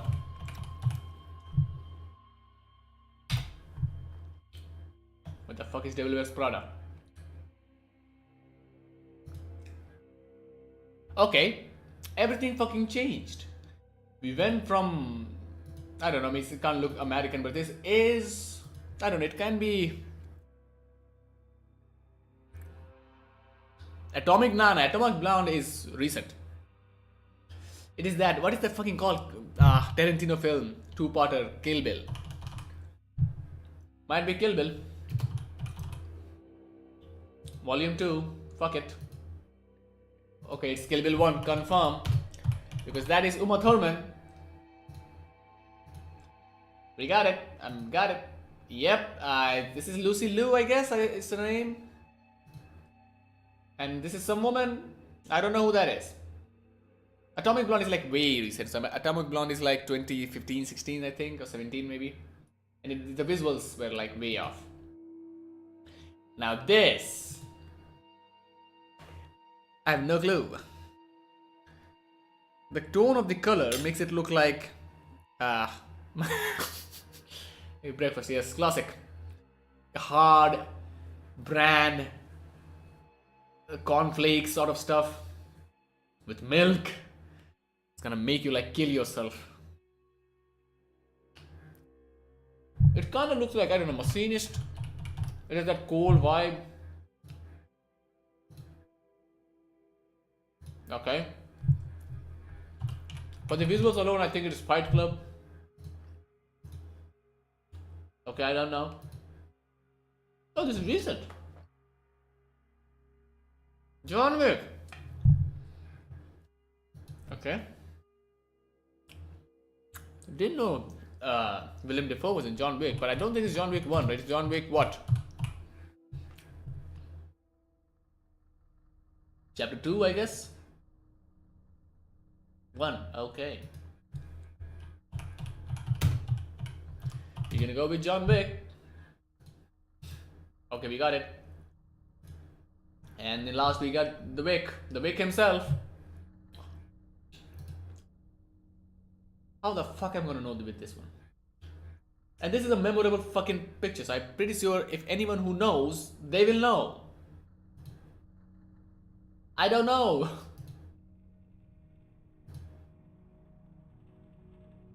Is it Jumanji? It can't be Jumanji. Oh my god, it looks like Jumanji. It's not Jumanji, it's not Jumanji. What the fuck? Who the fuck is... Huh? I have no clue. Okay, what are these films? Okay, this is new, and that is... I forgot her name. I forgot her name. She's Moon... Moon something? Is her name Moon? Moon something.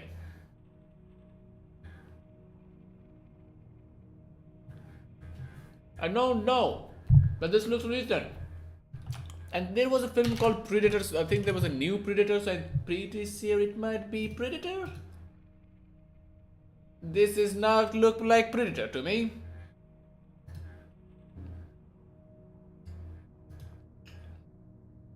There's a Christmas value to it. It does not look like an... It looks like a comedy film. Okay. We got Jennifer Aniston. This is a comedy film.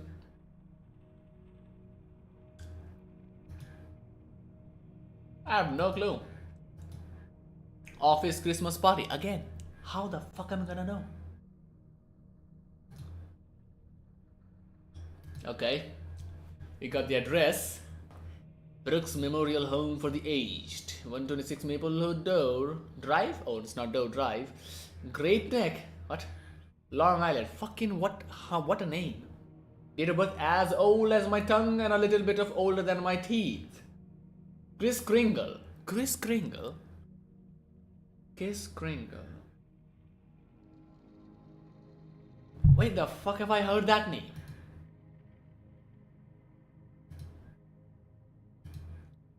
This is old. This is old. What? Santa Claus. This was like the Santa Claus documentary. This is Santa Claus for some reason, who is like in New York. I don't know why. He's in Brooklyn. The fuck is now? Okay, I don't know why, but this is Memento. We'll go Memento. Okay, the fucking tone. The tone and the visual. This looks like an old film. This looks like a new film. My god. Black Christmas. This is a new Black Christmas, and I'm pretty sure it's not that one. Okay, that I have no clue. Okay. We forgot her name, but she is a popular actress. I don't have any clue. I'm blind as a bat, as they say. What the fuck is that? It's Michelle Yeoh, right?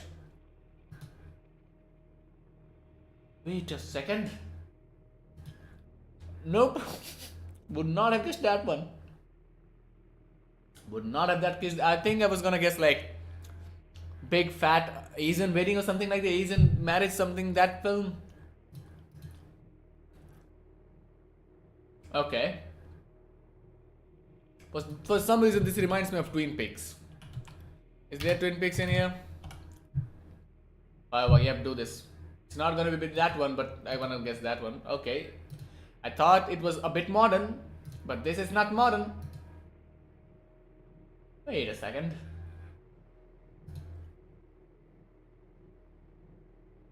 Is this Citizen Kane? This has to be Citizen Kane. Yes, I got my Nazi.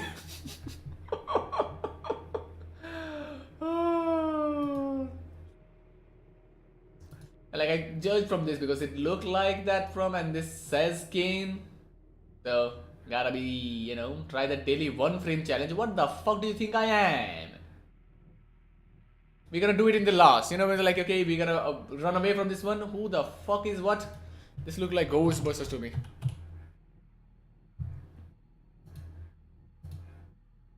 This is not Ghostbusters. What the fuck is this film? Alita Battle Angel. I don't know why I'm thinking of that, but might be that. I'm wrong. What? Yeah, this is the this is the James Bond I was talking about. I forgot his name. What? Huh? Golden Compass. Is this the film you're thinking about? The fuck is this film? Oh, okay. I think I've heard about it, but I've briefly heard it. Had no clue that Daniel Craig was in it. And who the fuck is this actress? I thought it was Nicole Kidman. Okay, this looks interesting. Yeah, it was Nicole Kidman, yep. Look like her.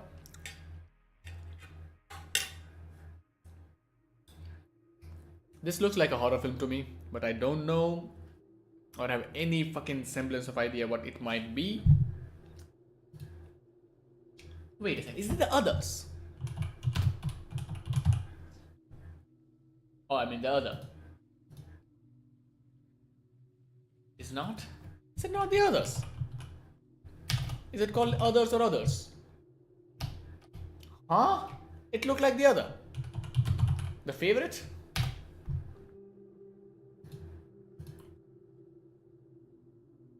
Okay. This is Mia Wazowski. This is the guy. I forgot his name.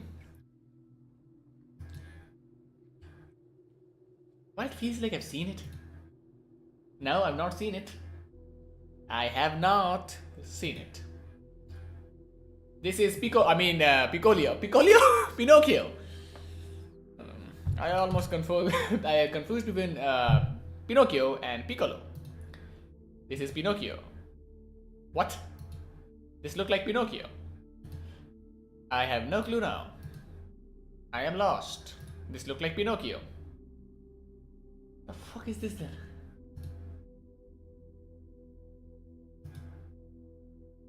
Okay. Wait a second, is it Moonlight? Oh my god, I want to watch this film. It is in my fucking wish list. And I got it wrong. So hence why. Because I've not seen it. Aha. This could be some fantasy film. Might be The Hobbit because it looks way too modern for Lord of the Rings. Or it could be any other fucking film like that. Could be Narnia. Could be Percy Jackson. What else? What are some similar films like that? You know what? I'm gonna get Hobbit. We're gonna go with Hobbit. Okay, yep. I've seen this guy. I'm gonna bet Hobbit again, but different one. Fuck. Now, I have no clue. Because this looks a bit odd to me. My god.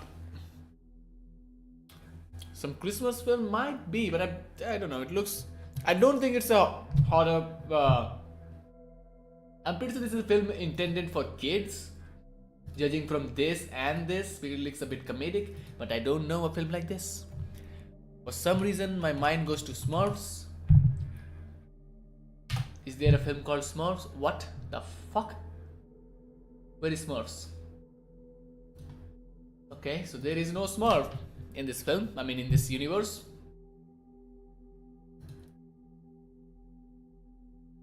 I've seen this film.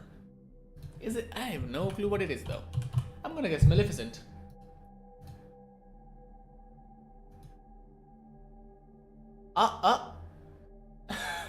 Kamraj Kilvis. What is that? Oh, Hansel and Gretel, really? It looks like a film for kids though. But I'll take your guess which hunters might be this. Which one? Gretel or Hansel? Hansel and Gretel, I'm gonna do it. Fuck it. Oh, we got it. This is Hansel and Gretel. Aha. Red. This looks like this looks like Lord of the Rings to me. I don't know why. I don't know which scene. Might be Lord. What the fuck? Lord Oi. You know, we're gonna guess anything. This is Lord of the Rings. This has to be Lord of the Rings.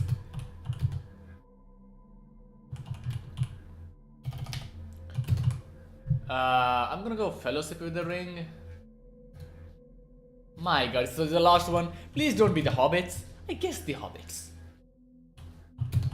And I fucking didn't win. 2 towers, come on. Yep, it's Hobbits. My fucking god. We got it. We finally fucking got it. We finally fucking got it. My god. It's like really tough to judge.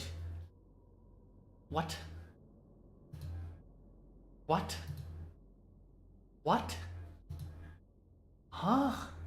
Oh wait. Oh, this is the. Oh my god. He's the blind singer. I don't know the name. I don't know the name. He's really good with fucking hell harmonica. Is he harmonica? Is it harmonica? I think it's harmonica. He's a blind singer from America. I don't know the name. I forgot the name. Okay.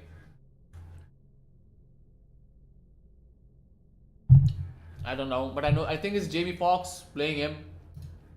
Yep, I was right. Ray Charles, yes. I got it. So eventually I got it. I knew the film. I didn't know the thing. This could be anything. This could be like any American film. Any. Every other American film has this sort.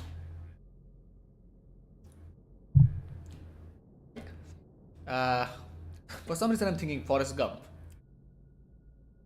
But I think it looks a bit old for Forrest Gump. But I'm gonna go with Forrest Gump. Wait a second, is that, oh no, is that film? It's the kids, they're buying liquor. I don't know their names, but I'm pretty sure Emma Stone is in that one. They've got like 3 people.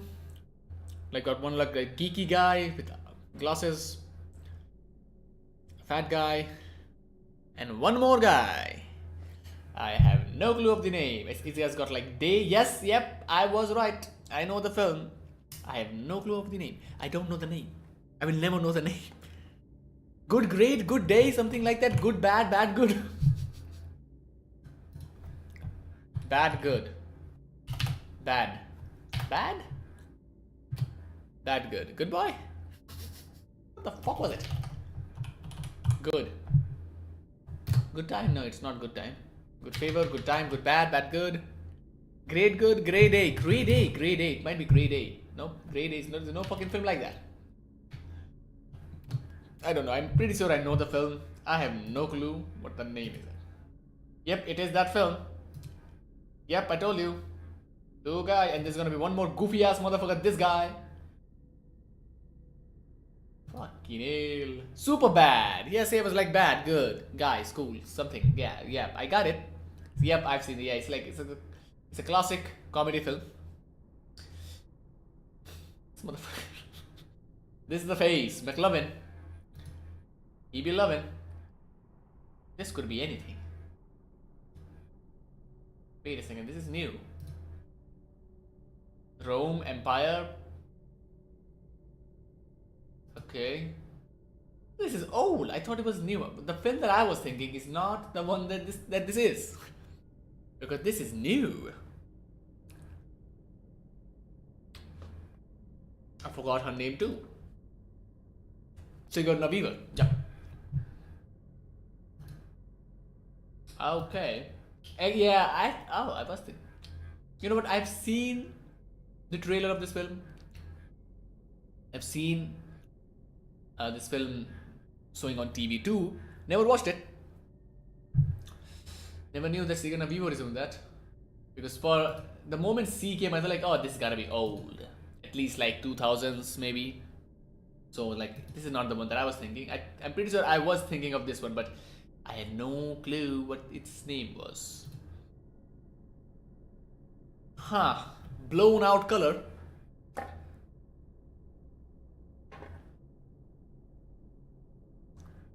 Ah, it can be 7.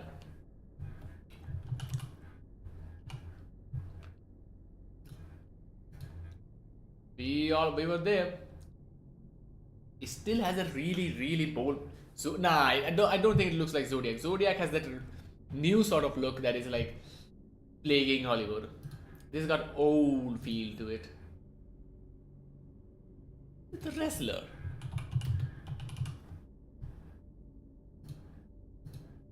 Okay. Think it's Lucy Liu. Okay. We got Keira Knightley. We got Lucy Liu. And we got one more guy. Whom I don't know. I don't think I've seen this film. This looks foreign to me. Domino. Nope, never. Never would have guessed that. Sark film. So, Jaws? Yep, Jaws 2. Okay. I don't, I don't think it's Jaws 1. It looks kind of new, a bit modern than that. Because Jaws was in 70s. This does not look like 70s to me. This looks a bit recent.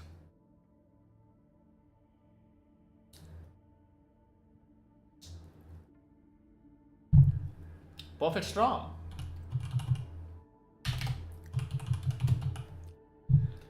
The Perfect Storm. Okay. How the fuck did you know that? Did you try some cheeky method, huh? Did you try the cheeky method? Oh. So you've seen it from those days. Okay. This looks really familiar. Huh.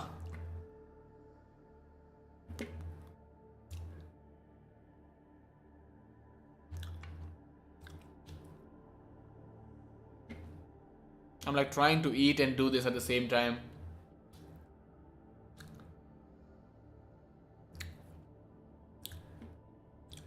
It's kind of difficult.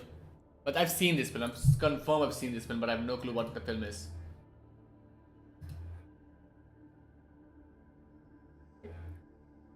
None. Back to School.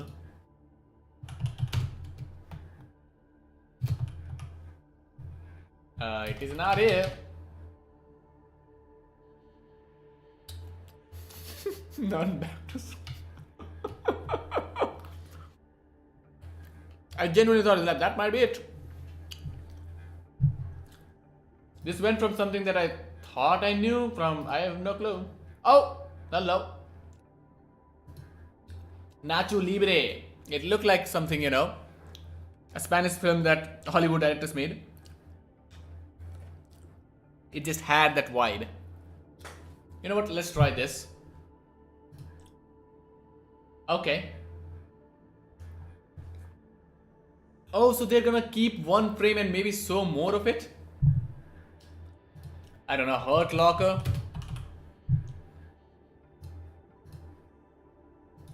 $1971, I don't know, 1917, sorry, my bad. Okay, I am oh, Mexican, oh. It was a Mexican film, last one?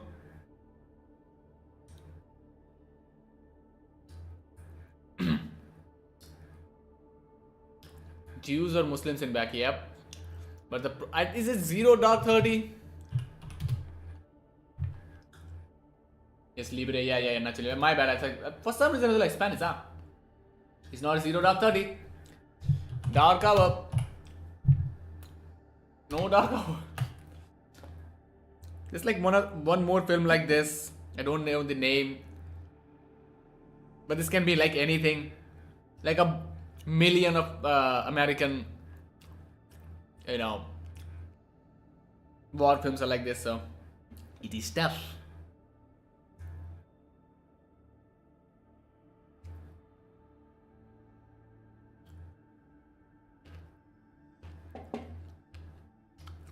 This is kind of interesting, but tough. Yep, it is their hobby. Side hustle. Is it Sniper? There's a film called Sniper and it looks like Maya Wahlberg. I have read Simple. There is no film like Sniper. Okay, my bad. I might have dreamt it. Wait, I'll be back. I'm gonna wash my hands. I'm gonna be back. And then we'll conclude the stream.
American Sniper? It might be American Sniper. What the fuck happened to the music? Where is the music? Okay, here is it. I increased it and it was like went back kicking in. Yeah, this is fine. We'll try American Sniper, but I doubt it's American Sniper for some reason. Okay, where is American Sniper? There is no American Sniper apparently. They deleted that film from existence. Even though there is a film like that.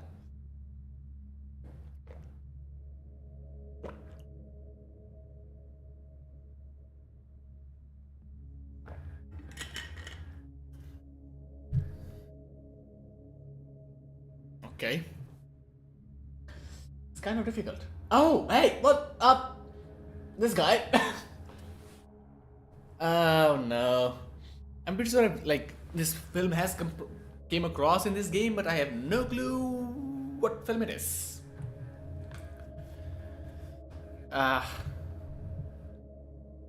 Any guesses?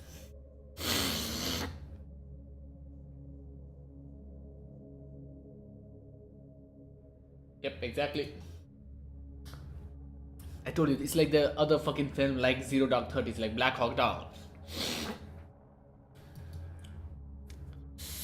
So yeah, this is a game, it's kind of interesting. YouTube actually, yeah, it's like old fucking set stuff. But yeah, to conclude it, I don't know how to conclude it. Oh my god. I've been working on stuff. I will be working on stuff. It might feel like, oh, there's nothing on the channel, so I don't know why I fucked off. I gave up. But there's like lots of things happening in the background. I can't show it. I can't explicitly talk about it. It's not like contractual, but I just do. I'm trying to keep it under wraps. It's a documentary. I'll say that it's a long film. It's not short. Supposed to be short. I fucked it up. Too long. Too long. Too much space. I'm running out of space. But yeah. I'm working on that. I will complete it. It will like take a year, so anything that I forget to say or have anything else more to say, like verbally, directly, mano a mano, as they say it, will be done next year. And by that time, the work that I'm talking about will be released, hopefully, or at least the trailer will release, and I will openly mention it, talk about it. But until then, that part is like gonna be under wraps. AIMM's, the video series that I was talking about, I don't know when it will happen, but I'm hoping next year, maybe next year if I get time, even though next year is gonna be more hectic. But then the year after, it's a 2026, we might get stuff, so it's a long wait, but hey, it's gonna arrive, I will, because I'm like, I miss writing stuff. It used to be fun for me. I kind of like miss it. It is like, it makes my brain like move better. It works it better. I get like good practice from it. But yeah, in terms of game, apart from like Stalker, I don't think I'm like interested in games as of now. Like personally, like I treat it like socially now. like for the years. I think I've said it in the past too, but yeah, these are the games that I'm like kind of interested in. In terms of music, you know, I just keep listening stuff. I just keep listening. I can't like mention a lot because I'm not that good or well versed in music to talk about it. I just like stuff. I didn't even fucking know about. I fucking forgot about Ali X. Great album, fun, bombastic music. I forget stuff. But yeah, apart from that, apart from the films, apart from the games, apart from what I'm working on, there's not a lot that I do. I'm quite lazy, even though it might seem that I'm doing a lot, and I'm still lazy. I still waste a lot of time. I still don't do stuff effectively. But yeah, this is like a 4-hour long stream. It's good, I think it's good to catch up, to get things clear out. Like even the people who have not watched it, like there can be a record for it. Hey, I said it. It's up to you to watch it. That is how I treat my anything, any work. I said it. It's up to you now. But yeah, I'll say one thing. There's like one video of mine, like the Indian stereotypes video. It's like I think, even though I've not said a lot of stuff about what has happened recently in the years since I have not made video, I think that video has staying power. I'll say that. There's a lot of stuff in that is still relevant to us nowadays, which current events and whatnot. But yeah, enjoy that. I've got like a huge catalog. I've got like 70 plus videos. I'll say at least 20 of them are good. The rest, I mean, forget about them. They've got like bazillion mistakes, like not well edited, not well narrated, you know, weak writing and whatnot. But yeah, there's a lot in here. More to come. And that's it. I don't think I have anything more to say. If I've forgotten about it, well, fuck it. We're gonna get to it next year. Around same time. If I'm like there. Let's hope nothing happens to me, you know? I'm just like fucking break my leg or something like that. But yeah. For the last time, enjoy this picture as I end the stream. And remember, a lie told often enough becomes the truth. Sock attack? What? The fuck? How did that fucking happen? Okay, I'm gonna look into it post stream and we will talk about it. This bizarre fucking stuff. But yeah. Enjoy the image of Stalin. Lenin. And his coat. Oh, JK. That's what I thought. It's like there's no fucking way. Like no fucking way. But yeah, enjoy Lenin in its all glory. A lovely coat, in my opinion. And my final message: consume art and ask questions. Yep. Yes.